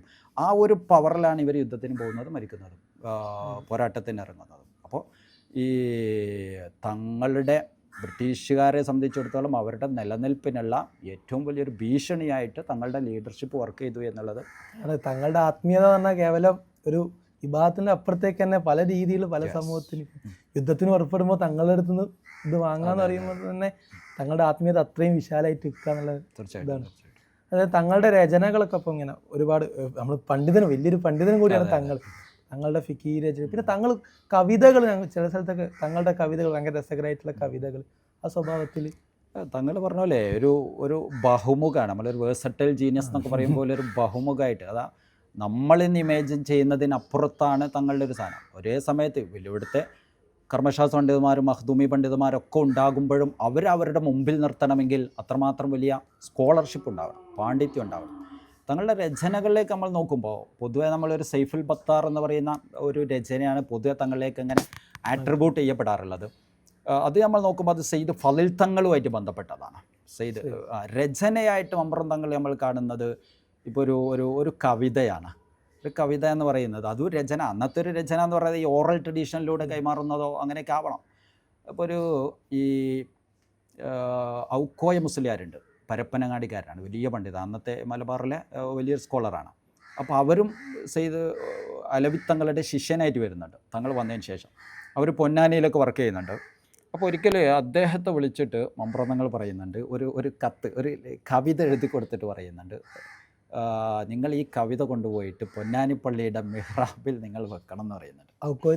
ഔക്കോയ മുസ്ലിയാരോട് പറയാണ്, നിങ്ങളിത് പൊന്നാനിപ്പള്ളിയുടെ മെഹ്റാബിൽ വെക്കണം എന്ന് പറഞ്ഞിട്ട് അങ്ങനെ ആ കവിതയിൽ തന്നെ അത് പറയുന്നുണ്ട്. അതാ ഔക്കോയ ഹില്ലി ഉക്തുബൻ മക്കാലത്തി എന്ന് പറഞ്ഞിട്ട് ഈ കവിത എന്താ, ചെറിയൊരു കവിത, ഒരു 10-20 വരികൾ മാത്രം വരുന്ന ഒരു കവിത, ഇതൊരു പ്രവചന കവിതയാണ്. അതെന്ന് പറഞ്ഞാൽ ഈ അതിൻ്റെ ഒരു സൂചനകൾ ഇതാണ്. അതിലിങ്ങനെ എനിക്ക് ശേഷം ഈ പോർച്ചുഗീസുകാർ നാട്ടിൽ നിന്ന് ഇറങ്ങിയതിന് ശേഷം, ഈ അധിനിവേശ ശക്തികൾ നാട്ടിൽ നിന്ന് ഇറങ്ങിയതിന് ശേഷം ഇവിടെ ഭൗതികവാദികൾ കടന്നു വരും എന്ന് പറഞ്ഞാൽ പുകവലിക്കുന്ന എന്ന് പറഞ്ഞാൽ അതിൽ ചില ഇതുകൾ പറയുന്നുണ്ട്. ഭൗതികവാദം പ്രസംഗിക്കുന്ന, സംസാരിക്കുന്ന, എന്താ പറയുക, ഈ പച്ച ഒരു ലിബറൽ സ്വഭാവങ്ങളുള്ള ചില ആളുകൾ നാട്ടിൽ വരും. അപ്പോൾ അത് അങ്ങനെ വന്നാൽ നിങ്ങൾ ആത്മീയമായിട്ട് ശാക്തീകരിക്കപ്പെടാൻ ശ്രമിക്കണം, നിങ്ങളുടെ ധാർമ്മിക മൂല്യങ്ങളെ നിങ്ങൾ നിലനിർത്തണം എന്നൊക്കെ പറഞ്ഞിട്ടുള്ള ചില പക്ഷികളോട് ഒരു 3-4 പക്ഷികളുടെ സ്വഭാവം ഉണ്ട്, ആ സ്വഭാവം നിങ്ങൾ വെടിയണം, ചില കിതാബുകളുണ്ട്, ആത്മീയ ഗ്രന്ഥങ്ങളുണ്ട്, അത് നിങ്ങൾ ഓതണം എന്ന് പറഞ്ഞിട്ട് ഒരു ആത്മീയതയിലൂടെ ഒരു പ്രശ്നത്തിന് പരിഹാരം നൽകുന്ന ഒരു കവിതയാണ്. അപ്പോൾ ആ കവിത അദ്ദേഹത്തോട് അവിടെ കൊണ്ട് വെക്കാൻ പോകുന്നു. കാലങ്ങളോളം പൊന്നാനിപ്പള്ളിയുടെ മിഹ്റാബിൽ അല്ലെങ്കിൽ പുറത്ത് ചുമരുകളിലൊക്കെ ഇത് സൂക്ഷിക്കപ്പെട്ടിരുന്നു. ഞങ്ങളുടെ പണ്ട് മമ്പ്രന്തങ്ങളെക്കുറിച്ചിട്ട് 2000 തുടക്കത്തിൽ ഞങ്ങളുടെ മറ്റൊരു ഗവേഷണത്തിൻ്റെ ഭാഗമായിട്ട് പോയപ്പോൾ പൊന്നാനിപ്പള്ളിയുടെ പുറത്ത് ചുമരുമൽ ആ ഒരു കവിത കാലങ്ങളിലൂടെ അവർ പല രീതിയിൽ മാറ്റി ഇതായിരിക്കും. അന്നും ആ ഒരു കവിത ഞങ്ങൾ അവിടെ കണ്ടിട്ടുണ്ട്. ഈ കവിതയുടെ ഒരു വ്യാഖ്യാനം എന്ന് പറയുന്നത് ഈ ഒരു കമ്മ്യൂണിസ്റ്റ് ചിന്താഗതികൾ പിൽക്കാലത്ത് നമ്മുടെ നാട്ടിലേക്ക് വരും, അങ്ങനെ ഒരു ഇതാണ് ഈ ഒരു ഭൗതികവാദത്തിൻ്റെ അതിൻ്റെ ഒരു പ്രസക്തി. നമ്മുടെ മാർക്സും എംഗൽസും 48 മറ്റാണ് അവരുടെ കമ്മ്യൂണിസ്റ്റ് മാനിഫെസ്റ്റോ പോലും രചിക്കുന്നത്. ഇത് അതിന് മുമ്പാണ് മമ്പ്രതങ്ങൾ പറയുന്നത്. ഇതിന് ശേഷം ഇങ്ങനെ ഒരു വിഭാഗം വരാനുണ്ട്. നമുക്ക് റിലേറ്റ് ചെയ്യാൻ പറ്റുന്ന ഒരു സാധനമാണ്. അതിൻ്റെ സാധ്യത അങ്ങനെ വായിക്കാവുന്നതാണ്. അതിനാണെന്ന് ഒരിക്കലും പറയാൻ പറ്റില്ല, കാരണം പല വ്യാഖ്യാനങ്ങളും ഉണ്ടാവാം. പക്ഷേ മാർക്സും എംഗൽസും ഈ കമ്മ്യൂണിസ്റ്റ് മാനിഫെസ്റ്റോ ചിന്തിക്കുന്നതിന് മുമ്പ് മമ്പ്രതങ്ങൾ ഇങ്ങനെ ഒരു വിഭാഗം ഇവിടെ വരുമെന്ന് പറയുന്നുണ്ട്. ഏതായാലും ആ ഒരു കവിത മമ്പ്രത്തങ്ങളുടെ രചനയായിട്ട് നമുക്ക് പറയാൻ പറ്റുള്ളൂ. പിന്നെ വ്യാപകമായിട്ട് മലബാറിൽ സെയ്ഫുൽ ബത്താർ മമ്പ്രത്തങ്ങളുടെ രചന എന്ന് പറയുന്നുണ്ട്. മമ്പ്രന്തങ്ങൾ നിങ്ങൾ ഫസ്റ്റ് പറഞ്ഞതുപോലെ മമ്പ്രന്തങ്ങൾ തരം ഫലിത്തങ്ങളും ആവാം, അലവിത്തങ്ങളും ആവാം. രണ്ടുപേരെയും നമ്മൾ പണക്കാട് തങ്കമ്മ എന്ന് പറയുന്നത് പോലെ ആ ഒരു പൊതു പേരാണ്. ആ പേര് നമ്മളിങ്ങനെ വിളിക്കുന്നു. പിൽക്കാലത്തുള്ള പുതിയ പഠനങ്ങളുടെ വെളിച്ചത്തിൽ നോക്കുമ്പോൾ ഈ സെയ്ദ് ഫലിത്തങ്ങളാണ് ഒരുപാട് രചനകൾ. അതൊരു 10-20ഓളം രചനകൾ. ഇപ്പോൾ ഒരു ഉദ്ദത്തുല്ലമറ, ഈ ആൻറ്റി കൊളോണിയൽ പരിസരത്തു നിന്നുള്ള വ്യത്യസ്ത രചനകൾ വരുന്നുണ്ട്. അതല്ലാതെ തസൂഫി, കർമ്മശാസ്ത്രം, ഇതിലൊക്കെ ഒരുപാട് രചനകൾ വരുന്നുണ്ട്. അതായത് എനിക്ക് ഇത് നിങ്ങളെടുത്ത് ചോദിക്കാനല്ലേ, ഇപ്പം നിങ്ങൾ തങ്ങളുടെ എഴുത്ത് ഇങ്ങനെ പറഞ്ഞോളൂ. ഇപ്പം ഞാൻ ഈ ഒരു ഷൂട്ടിന് വേണ്ടി പ്രിപ്പയർ ചെയ്യുമ്പോഴും തങ്ങളുടെ എഴുത്ത് ഇങ്ങനെ നോക്കുമ്പോൾ അധിക റിസോഴ്സിൻ്റെയും സോഴ്സ് എത്തുന്നത് ഏതെങ്കിലുമൊക്കെ ഒരു കൊളോണിയൽ ആർക്കൈവോ കൊളോണിയൽ പുസ്തകത്തിലേക്ക് എത്തുന്നത്. പക്ഷെ അപ്പോഴാണ് നിങ്ങളെ പറ്റി ഇങ്ങനെ കേൾക്കുന്നത്. അപ്പോൾ നിങ്ങളെന്താ വെച്ചാൽ ഈ മലബാറിൻ്റെ ഒരു ഓറൽ ഹിസ്റ്ററിയിലൂടെ തങ്ങളെ പഠിക്കാൻ ശ്രമിച്ച ആളാ ഒന്ന് കോൺടാക്ട് ചെയ്ത് നോക്കുമെന്ന് പറഞ്ഞു. അപ്പോൾ എങ്ങനെയാണ് നിങ്ങൾ, അതായത് പുതിയ സോഴ്സുകൾ, അതായത് തങ്ങളെപ്പറ്റി പഠിക്കേണ്ടിയിട്ട് ഒരുപാട് ഹിസ്റ്ററീന് തന്നെ ഒരു ക്രിറ്റിക്കാണ് ശരിക്കുള്ളത്. പുതിയ സോഴ്സുകൾ തേടിയിട്ടാണ് നിങ്ങൾ യാത്ര ചെയ്തത്. അപ്പോൾ ആ ഒരു എക്സ്പീരിയൻസും ഒരു രീതിയൊക്കെ ഒന്ന് അത് ഒരു വലിയൊരു സത്യമാണ്. അഥവാ ഈ നമ്മളുടെ മുമ്പിലുള്ള ഏറ്റവും പ്രധാനപ്പെട്ട നമ്മുടെ മുമ്പിൽ ഏറ്റവും കൂടുതലായിട്ടുള്ള സോഴ്സുകൾ കൊളോണിയൽ സോഴ്സുകളാണ്. പൊതുവെ മലബാറിലെ മാപ്പിളമാരെ കുറിച്ചോ മുസ്ലിങ്ങളെ കുറിച്ചോ അല്ലാത്തവരെ കുറിച്ചൊക്കെ നമ്മൾ പഠിക്കുമ്പോൾ, അപ്പോൾ ഞാൻ സാധാരണ പലപ്പോഴും പറയാറുള്ളൊരു സാധനം എന്ന് പറഞ്ഞാൽ, ശരിക്കും നമ്മളുടെ ഹിസ്റ്ററി എന്നുള്ളത് കേവലം ഒരു 30% റിട്ടേൺ ആയിട്ടുള്ളൂ. ഈ 30% സോഴ്സ് പോലും അതിൽ കൂടുതലും ഈ കൊളോണിയൽ കാഴ്ചപ്പാടിലൂടെ എഴുതപ്പെട്ടൊരു സാധനമാണ്. മമ്പ്രതങ്ങളെക്കുറിച്ച് നമ്മൾ പഠിക്കുമ്പോഴും കരസ്പോണ്ടൻ്റ് ഓഫ് മാപ്പിള ഔട്ട്റേജസ് പോലെയുള്ള അവരുടെ അക്കാലത്ത് 1800കളുടെ മധ്യകാലത്ത് ഉണ്ടായിരുന്ന മമ്പ്രതങ്ങളുടെ കാലത്തുണ്ടായിരുന്ന ഒരുപാട് കരസ്പോണ്ടൻസുകളെ സമാഹരിക്കപ്പെട്ടിട്ടുണ്ട്. ഇതിലാണ് മമ്പ്രതങ്ങളും കൊളോണിയൽ ഗവൺമെൻറ് സാധനമായിട്ടുള്ള സാധനങ്ങളൊക്കെ വ്യാപകമായിട്ട് ഇഷ്ടംപോലെ സോഴ്സുകൾ ലഭ്യമാണ്. അപ്പം ഞങ്ങൾ തന്നെ പണ്ട് മമ്പ്രതങ്ങളെക്കുറിച്ച് പഠിച്ചപ്പോൾ മമ്പ്രതങ്ങൾ ജീവിതം ആത്മീയത പോരാട്ടം എന്ന് പറഞ്ഞ ഒരു 10-800 പേജുള്ള വിപുലമായൊരു ഗ്രന്ഥമുണ്ട്. ഞങ്ങൾ ഒരു 2000ൻ്റെ തുടക്കത്തിൽ എഴുതിയ മഹമ്മൂദ് കൂരിയ ഞങ്ങൾ വിദ്യാർത്ഥികളായിരുന്ന കാലത്ത് മലബാറിൽ ഒരുപാട് ദേശം സഞ്ചരിച്ച് അന്ന് ചരിത്രകാരൻ നെല്ലിക്കുത്ത് മുഹമ്മദ് അലി മുസ്ലിയാരൊക്കെ ഉണ്ടായിരുന്നു. KN Panicker, KK Kurup, MGS Narayanan പോലെയുള്ള അത്യാവശ്യം മലബാറിലെ ഹിസ്റ്റോറിയൻസിനെയൊക്കെ നേരിട്ട് പോയി കണ്ട് അന്ന് പ്രധാനമായിട്ട് ഈ കൊളോണിയൽ റെക്കോർഡ്സുകളാണ് ഞങ്ങൾക്ക് കിട്ടുന്നത്. അപ്പം അതിലൂടെ മമ്പ്രന്തങ്ങൾ ജീവിതം ആത്മീയത പോരാട്ടം, ഈ പോരാട്ടത്തിൻ്റെ ഭാഗമാണ് ഇതിൽ വിപുലമായിട്ട് ചർച്ച ചെയ്യുന്നത്. കൊളോണിയൽ റെക്കോർഡ്സുകൾ വെച്ചുകൊണ്ട് മമ്പ്രന്തങ്ങളെ ഒന്ന് രേഖപ്പെടുത്തുന്ന ഒരു രചനയാണ്. അപ്പം അതാണ് പൊതുവെ മലബാറിൽ തങ്ങളെക്കുറിച്ച് വന്നിട്ടുള്ള പഠനങ്ങൾ ഇഷ്ടം പോലെ. ഞാൻ പറഞ്ഞ ചരിത്രകാരന്മാരൊക്കെ പല രീതിയിൽ അതിനെ എഴുതാൻ ശ്രമിച്ചിട്ടുണ്ട്. അവരുടെയൊക്കെ പ്രധാന സോഴ്സ് ഇതാണ്, ഈ കൊളോണിയൽ റെക്കോർഡ്സുകളാണ്. അപ്പോൾ ഈ അടുത്ത് പിന്നീട് നമ്മളിങ്ങനെ ചിന്തിക്കുകയാണ്, അതിനപ്പുറത്ത് മമ്പ്രന്തങ്ങളുടെ നമ്മൾക്ക് എങ്ങനെ രേഖപ്പെടുത്താൻ പറ്റും. അപ്പോഴാണ് ഏറ്റവും പ്രധാനമായിട്ട് ഈ ലോക്കൽ ഇടങ്ങളിലേക്ക് പോയിട്ട് മമ്പ്രന്തങ്ങളെ മലബാർ എങ്ങനെ വായിക്കുന്നു. പ്രത്യേകിച്ച് ഈ ഒരു മുഹറം മാസം, അതാണ് മമ്പ്രതങ്ങളുടെ ഒരു വിയോഗ മാസം. സ്വാഭാവികമായിട്ടും നേർച്ചകൾ നടക്കുന്ന മാസങ്ങളാണ്. അപ്പോൾ നോക്കുമ്പോൾ പലയിടത്തും അക്കാലത്ത് തന്നെ ഞങ്ങൾ ആ പുസ്തകം എഴുതുമ്പോഴും ഒരുപാട് നേർച്ചകളെ കുറിച്ച് കാണുന്നുണ്ട് പല ദേശങ്ങളിൽ. പക്ഷെ അപ്പം തന്നെ കൺഫ്യൂഷനായി, പലരും ഇല്ലാത്തത് പറയുന്ന അവകാശവാദങ്ങൾക്ക് ഉന്നയിക്കാൻ സാധ്യതയുണ്ട്. കാരണം ഇതൊരു പവറാണല്ലോ. അപ്പോൾ അതുകൊണ്ട് അത് ഞങ്ങൾ ഒഴിവാക്കി വെച്ചതേ. പക്ഷേ ഇപ്പം നമ്മൾ ആ ഒരു ഫോക്കസിലൂടെ ഈ എറണാട് വള്ളവനാട്, മലപ്പുറം ജില്ലയുടെ വ്യത്യസ്ത ഭാഗങ്ങളിൽ, കോഴിക്കോട് ജില്ല, പാലക്കാട് ജില്ല, അതങ്ങനെ ഒന്ന് ഇറങ്ങി നടന്നപ്പോൾ ഞാൻ നേരത്തെ സൂചിപ്പിച്ചതുപോലെ മമ്പ്രന്തങ്ങളുടെ ഓർമ്മകൾ ലൈവായിട്ട് മലബാറിൽ ഇപ്പോഴും ഉണ്ട്. പ്രത്യേകിച്ച് മുഹറം മാസം ആകുമ്പോഴേക്കും അത് ഈ കൊളോണിയൽ റെക്കോർഡ്സിനപ്പുറത്ത് തങ്ങളെ കൃത്യമായിട്ട് വായിക്കാൻ. കൊളോണിയൽ റെക്കോർഡ്സ് അതിൻ്റെ ഇടയിൽ ഒരു ഏജൻസി വർക്ക് ചെയ്യുന്നുണ്ട്. സ്വാഭാവികമായിട്ടും അതിൽ ഇല്ലാത്ത സാധനങ്ങളൊക്കെ കടന്നു വരാം. അവരുടെ എന്താ പറയുക, ഒരു അതിശയോക്തികൾ വരാം, അവരുടെ ഇല്ലാത്ത ആട്രിബ്യൂഷൻസുകൾ വരാം. പക്ഷേ ഇത് പരമ്പരാഗതമായിട്ട് ഓരോ ഫാമിലികളിൽ ഇപ്പോഴും വലിയൊരു വെനറേഷനോട്, ഒരു ആദരവോട് കൂടിയിട്ട് തങ്ങളോർമ്മകൾ നിലനിൽക്കുന്നുണ്ട്. അത് ശേഷിപ്പുകളാണ്. ഒന്ന് തങ്ങളുടെ ശേഷിപ്പുകൾ. നമ്മൾ ഏറനാട്, വള്ളവനാട്, അല്ലെങ്കിൽ മലപ്പുറം, പാലക്കാട്, കോഴിക്കോട്, ഈ ഒരു ദേശത്ത് നമ്മൾ ഇന്ന് പോയാൽ ഒരു 10-50 ദേശത്തെങ്കിലും തങ്ങളുടെ ശേഷിപ്പുകളെ വളരെ ആദരവോടെ അവർ സംരക്ഷിച്ച് വരുന്നുണ്ട്.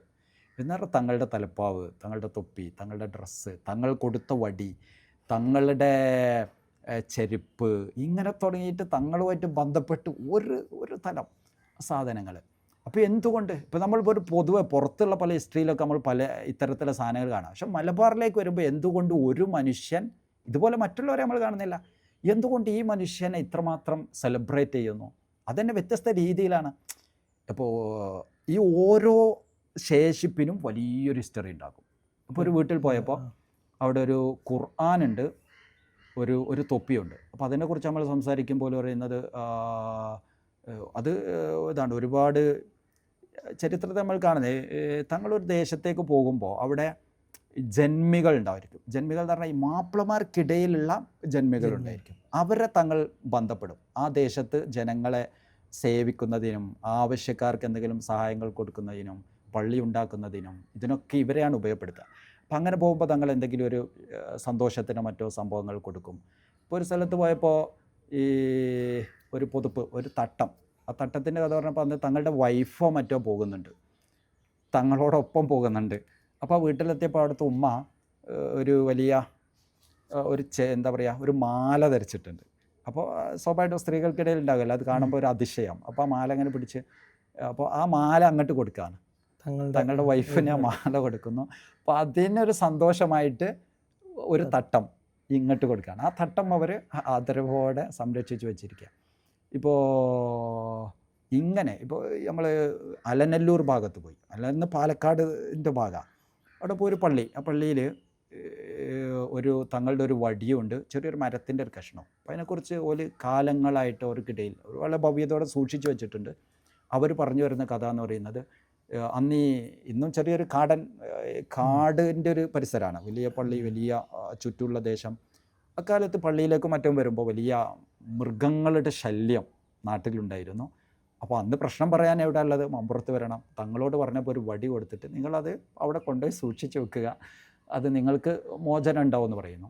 അവരന്ന് ആ വടി പള്ളി കൊണ്ടുപോയി വെക്കുന്നതോടെ അവർക്കതിൽ ഒരു രക്ഷ കിട്ടുന്നു, അഥവാ വന്യമൃഗ ശല്യമില്ലാതെയാകുന്നു. അവർ ഇന്നും ആ ഒരു സാധനം അവിടെ സൂക്ഷിച്ച് വെക്കുന്നു. ഇന്ന് പറയുന്ന അതിന് ശേഷം അവർക്ക് വലിയ പ്രശ്നങ്ങൾ, സാധനങ്ങളൊന്നും ഉണ്ടായിട്ടില്ല എന്നാണ്. അത് ഓരോ നാടിൻ്റെയും ഒരു ഉണർവിൽ, ഒരു സജീവതയിൽ തങ്ങളുമായിട്ടൊരു കണക്ഷൻ, ആ കണക്ഷൻ്റെ ഒരു ശേഷിപ്പ്. ഇപ്പോൾ കുറച്ച് തന്നെ താഴക്കോട് ഒരു പള്ളിയുണ്ട്. താഴക്കോട് മണ്ണാർക്കാട് ഭാഗത്താണ് താഴക്കോട് വലിയൊരു പള്ളി, ഈ അടുത്തത് പുതുക്കി പണിതു. അപ്പോൾ അവിടെ പോകുമ്പോഴും അതിൻ്റെ ചുമരുമേൽ അവർ മമ്പ്രതങ്ങളുടെ വലിയൊരു വടി, ഒരു കുന്തം, അത് അവിടെ സൂക്ഷിച്ച് വെച്ചിട്ടുണ്ട്. അപ്പോൾ അതിൻ്റെ അവർ പറയുന്നത്, അതിൻ്റെ ഉദ്ഘാടനത്തിന് തങ്ങളെ വിളിക്കുന്നുണ്ട്. പക്ഷേ തങ്ങൾക്ക് ആ സമയത്ത് എത്താൻ പറ്റുന്നില്ല. പക്ഷേ തങ്ങൾ പിന്നീട് എത്തുന്നുണ്ട്. എത്തുമ്പോൾ അവർ ഒരു ഓർമ്മക്കോ മറ്റോ കൊടുക്കുന്ന സാധനമാണ് ഒരു തലേണ പോലെ ഒരിതും ഒരു കുന്തവും. ഇതേപോലെ ഇഷ്ടം പോലെ കഥകൾ. ഈ കഥകളൊക്കെ നമ്മൾ പോകുമ്പോൾ, ഇപ്പോൾ ചില വീട്ടിൽ ഞങ്ങൾ പോകുമ്പോൾ ഒരു സാധാരണ വീടുകളായിരിക്കും, ആ വീട്ടിൽ ചില റൂം അവരങ്ങനെ പൂട്ടിയിട്ട് സൂക്ഷിക്കുന്നുണ്ട്. അപ്പോൾ നോക്കുമ്പോൾ തങ്ങൾ അന്ന് വന്നിരുന്ന സ്ഥലമാണ്. അപ്പോൾ വീട് പുതുക്കി പണിതാണ്, പക്ഷെ അത് അവർ കുറേയൊക്കെ അങ്ങനെ തന്നെ നിലനിർത്താൻ ശ്രമിക്കും. ചില അടുത്ത് പോകുമ്പോൾ ചില കട്ടിൽ, ഈ കട്ടിൽ പൊട്ടിത്തകർന്ന് അതിൻ്റെ തങ്ങളിരുന്ന കട്ടിലാണ്, പക്ഷെ അത് കാലം 100-150 കൊല്ലമായല്ലോ. അത് പൊട്ടിത്തകർന്നിട്ട് ആ അതിൻ്റെ പലകകളെ അട്ടിക്കിട്ട് അവർ സൂക്ഷിക്കുക, തങ്ങളെ ഓർത്തിട്ട്. ഇങ്ങനെ എന്ന് പറഞ്ഞാൽ ഒരു ലൈവായിട്ട് ഇന്നും ഓരോ വീട്ടിൽ പോകുമ്പോൾ പ്രായം ചെന്ന് ഉമ്മമാർ ആ ഒരു ഭവ്യതയോടെയാണ് തങ്ങൾ ഓർക്കുന്നത്. ഞാനതുകൊണ്ട് നേരത്തെ പറഞ്ഞത്, ഒരു 5 കൊല്ലം മുമ്പ്, ഒരു 10 കൊല്ലം മുമ്പ് ഒരാളെങ്ങനെ മരിച്ചുപോയോ അദ്ദേഹത്തെ നമ്മളെങ്ങനെ ഓർക്കുന്നോ അതുപോലെ ഏറനാടിൻ്റെ ഉള്ളിൽ, അത് ഏറനാട്ടിൽ മമ്പ്രതങ്ങൾ ഇപ്പോഴും ജീവിക്കുന്നു എന്നാണ്. ഈ ഓർമ്മകളിലൂടെ ഇതുപോലെ നൂറുകണക്കിന് ഉദാഹരണങ്ങൾ വ്യത്യസ്ത ശേഷിപ്പുകളിലൂടെ. മറ്റൊന്ന് പള്ളികളിലൂടെ. ഈ 100 പള്ളികൾ നമ്മൾ പോയാലും അവിടെ മമ്പ്രന്തങ്ങൾ കുറ്റിയടിച്ച പള്ളി എന്ന് അവർ ബോർഡ് വെച്ചിട്ടുണ്ടായിരിക്കും. അവർ ചരിത്രം പറയുമ്പോൾ ഇത് വെച്ചുകൊണ്ടാണ് അവർ ചരിത്രം പറയുക. മറ്റൊന്ന് ഏറ്റവും രസകരമായിട്ട് തോന്നിയെന്ന് പറയുന്നത്, ഈ നമ്മൾ പറഞ്ഞ ഈ ഭൂമിശാസ്ത്ര ഏരിയകളിൽ നമ്മൾ പോയാൽ മമ്പ്രന്തങ്ങളുടെ കാലടി, അത് നമുക്ക് ഒരുപക്ഷെ പലയിടത്തും കാണാൻ സാധിക്കാത്തൊരു സാധനമാണ്. മമ്പ്രന്തങ്ങളുടെ കാലടി എന്ന് പറഞ്ഞിട്ട് ഇപ്പോൾ ഊരകമലയുടെ ഏറ്റവും മുകളിൽ കയറിയാൽ അവിടെ സ്ഥലത്ത് 2 ഫീറ്റ് നമ്മുടെ കാൽപാദങ്ങളുടെ ഒരു അടയാളം, അത് ആളുകൾ വിശ്വസിച്ച് വരുന്നത് മമ്പ്രന്തങ്ങളുടെ കാലടി എന്ന്. നമ്മൾ വേങ്ങര പോയാൽ അവിടെ പീടിയൻ്റെ ബേക്കിൽ ഒരു ചെറിയ ഒരു പറമ്പ്, ആ പറമ്പിൽ ഒരു ചെറിയ വീടുണ്ടാക്കിയിട്ടുണ്ട്. അതിൻ്റെ ഉള്ളിൽ പോയാൽ കാലടിക്കൽ, ആ സ്ഥലപ്പേര് തന്നെ കാലടിക്കലാണ്. ഈ കാലടിക്കൽ പോലെയുള്ള ഒരുപാട് സ്ഥലങ്ങൾ നമുക്ക് ആ പരിസരത്ത് കാണാം. എന്താണ് ഈ കാലടി? ഈ കാലടി നോക്കുമ്പോൾ ഇവർ പറഞ്ഞു വരുന്നത് മമ്പ്രന്തങ്ങളുടെ കാലടി എന്നാണ്. മമ്പ്രന്തങ്ങൾ ഏതോ ഒരു യുദ്ധം കഴിഞ്ഞ് പോകുമ്പോൾ ഈ വഴിക്ക് വന്നു, ഇവിടെ ഇറങ്ങി, ആ ഒരു ഓർമ്മക്കാണ് ഈ കാലടികളുണ്ട്. ഈ കാലടി എങ്ങനെ വന്നു എന്ന് വെച്ചാൽ പക്ഷേ ഇന്ന് നമുക്ക് ഇമാജിൻ ചെയ്താൽ കിട്ടൂല. പക്ഷെ എൻ്റെ ഒരു വിചാരം എന്ന് പറയുന്നത് പല കോലത്തിലാവാം. ഒരുപക്ഷെ കാലം അങ്ങനെ പതിഞ്ഞു എന്നാവാം. പക്ഷേ നമ്മളുടെ ഇന്നത്തെ ഒരു ലോജിക്ക് വെച്ചിരിക്കുമ്പോൾ എങ്ങനെ പാറമൽ കാല് പതിയും. പക്ഷെ എൻ്റെ ഒരു നിഗമനം ഇങ്ങനെ ആവാന്ന് പറഞ്ഞാൽ തങ്ങളുടെ സ്ഥലത്ത് വന്നാൽ ആളുകൾ കൂടും, അതൊരു ഓർമ്മയാക്കി മാറ്റും. അതൊരു വലിയൊരു സംഭവമാണ്. ഇപ്പോൾ പുറത്തുനിന്നൊക്കെ വലിയ സ്കോളർ നമ്മുടെ നാട്ടിൽ വരുമ്പോൾ അവരുടെ വരവ് ഒരു ഓർമ്മയാക്കും. ആ ഓർമ്മകൾ നിലനിർത്താൻ അവിടെ എന്ത് ചെയ്യും? അവർ കാലടി കൊത്തിവെക്കും. അതിനെ തങ്ങളുടെ ഒരു സാന്നിധ്യമായിട്ട് അവർ കാണും.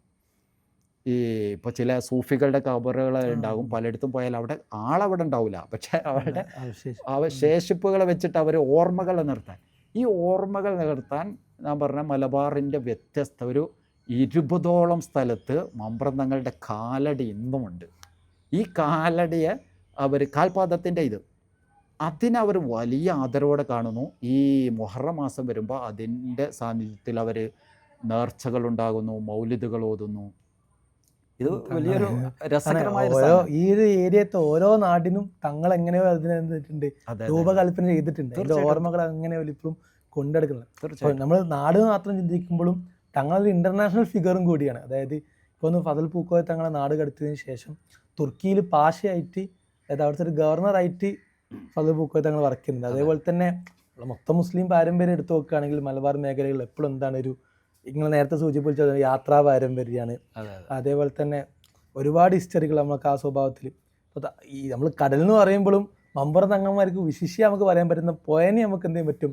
തങ്ങൾ ഉണ്ടാക്കിയ പള്ളികളോട് സഞ്ചരിക്കും. നിങ്ങൾ നേരത്തെ സൂചിപ്പിച്ചു ഓരോ പോയിന്റ് സൈഡിലാണ് വരും. അപ്പോൾ തങ്ങൾ എങ്ങനെയാണ് തങ്ങളുടെ ഒരു ഗ്ലോബൽ ഫിഗർ? ഇതൊക്കെ ഉള്ള ഒരു ഇന്തോനേഷ്യൻ പരിസരത്തിലൂടെ നമുക്ക് തങ്ങളെ വായിക്കാൻ പറ്റും.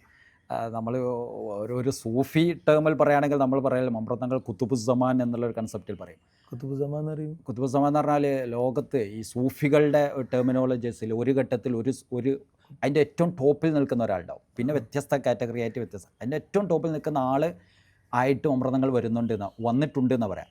അതെങ്ങനെ അറിയാമെന്ന് പറഞ്ഞാൽ അത് സൂഫികൾക്കിടയിലുള്ളതാണ്. പിൽക്കാലത്ത് നമ്മുടെ ഉമർ ഖാദി എഴുതിയൊരു കവിതയുണ്ട് മമ്പ്രത്തങ്ങളെ കുറിച്ചിട്ട്, അനുശോചന കാവ്യമുണ്ട്. ഈ അനുശോചന കാവ്യത്തിൽ അവർ അഭിസംബോധന ചെയ്യുന്നത് കുത്തുബുസ്സമാൻ എന്നുള്ള ടേം. അത് സൂഫികൾ തിരിച്ചറിയും ആരാണിത് എന്നുള്ളത്. അപ്പോൾ അങ്ങനെ നോക്കുമ്പോഴും മമ്പ്രത്തങ്ങൾ ഇവിടെ ജീവിക്കുമ്പോഴും മമ്പ്രത്തങ്ങൾ ലോകത്തിന് ഗ്ലോബലി തങ്ങൾക്ക് പലയിടത്തും കണക്ഷൻ ഉണ്ടാവണം. അത് വ്യത്യസ്ത രീതിയിൽ കണ്ടെത്താൻ പറ്റും. ഇപ്പോൾ രസകരമായിട്ട് ഇപ്പോൾ ഈ അടുത്ത് തന്നെ മമ്പ്രത്തങ്ങളെ കുറിച്ച് ഒരു ടോക്കിൽ ഇങ്ങനെ പറഞ്ഞു, മമ്പ്രത്തങ്ങളുടെ വിവാഹങ്ങളെ ഈ മാരിറ്റൽ റിലേഷൻസിനെ ഈ ട്രാൻസ്നാഷണൽ കണക്ഷൻസിൻ്റെ ഒരു വഴിയായിട്ട് മമ്പ്രത്തങ്ങളുടെ വിവാഹത്തെ പറയുന്നുണ്ട്. എന്ന് പറഞ്ഞാൽ ഇപ്പോൾ മമ്പ്രത്തങ്ങളുടെ വിവാഹം 4 വിവാഹങ്ങൾ നടക്കുന്നുണ്ട്. പിന്നെ മമ്പ്രത്തങ്ങളുടെ മക്കളുടെ വിവാഹങ്ങൾ വെച്ച് നോക്കുമ്പോൾ ഇപ്പോൾ ഒരു വിവാഹം 2-3 വിവാഹങ്ങൾ മലബാറിൽ നിന്നാണ്, പ്രത്യേക നിമിത്തങ്ങൾ കാരണങ്ങളാവും. ഒരു വിവാഹം നടക്കുന്നത് ഇന്തോനേഷ്യയിൽ നിന്നാണ്.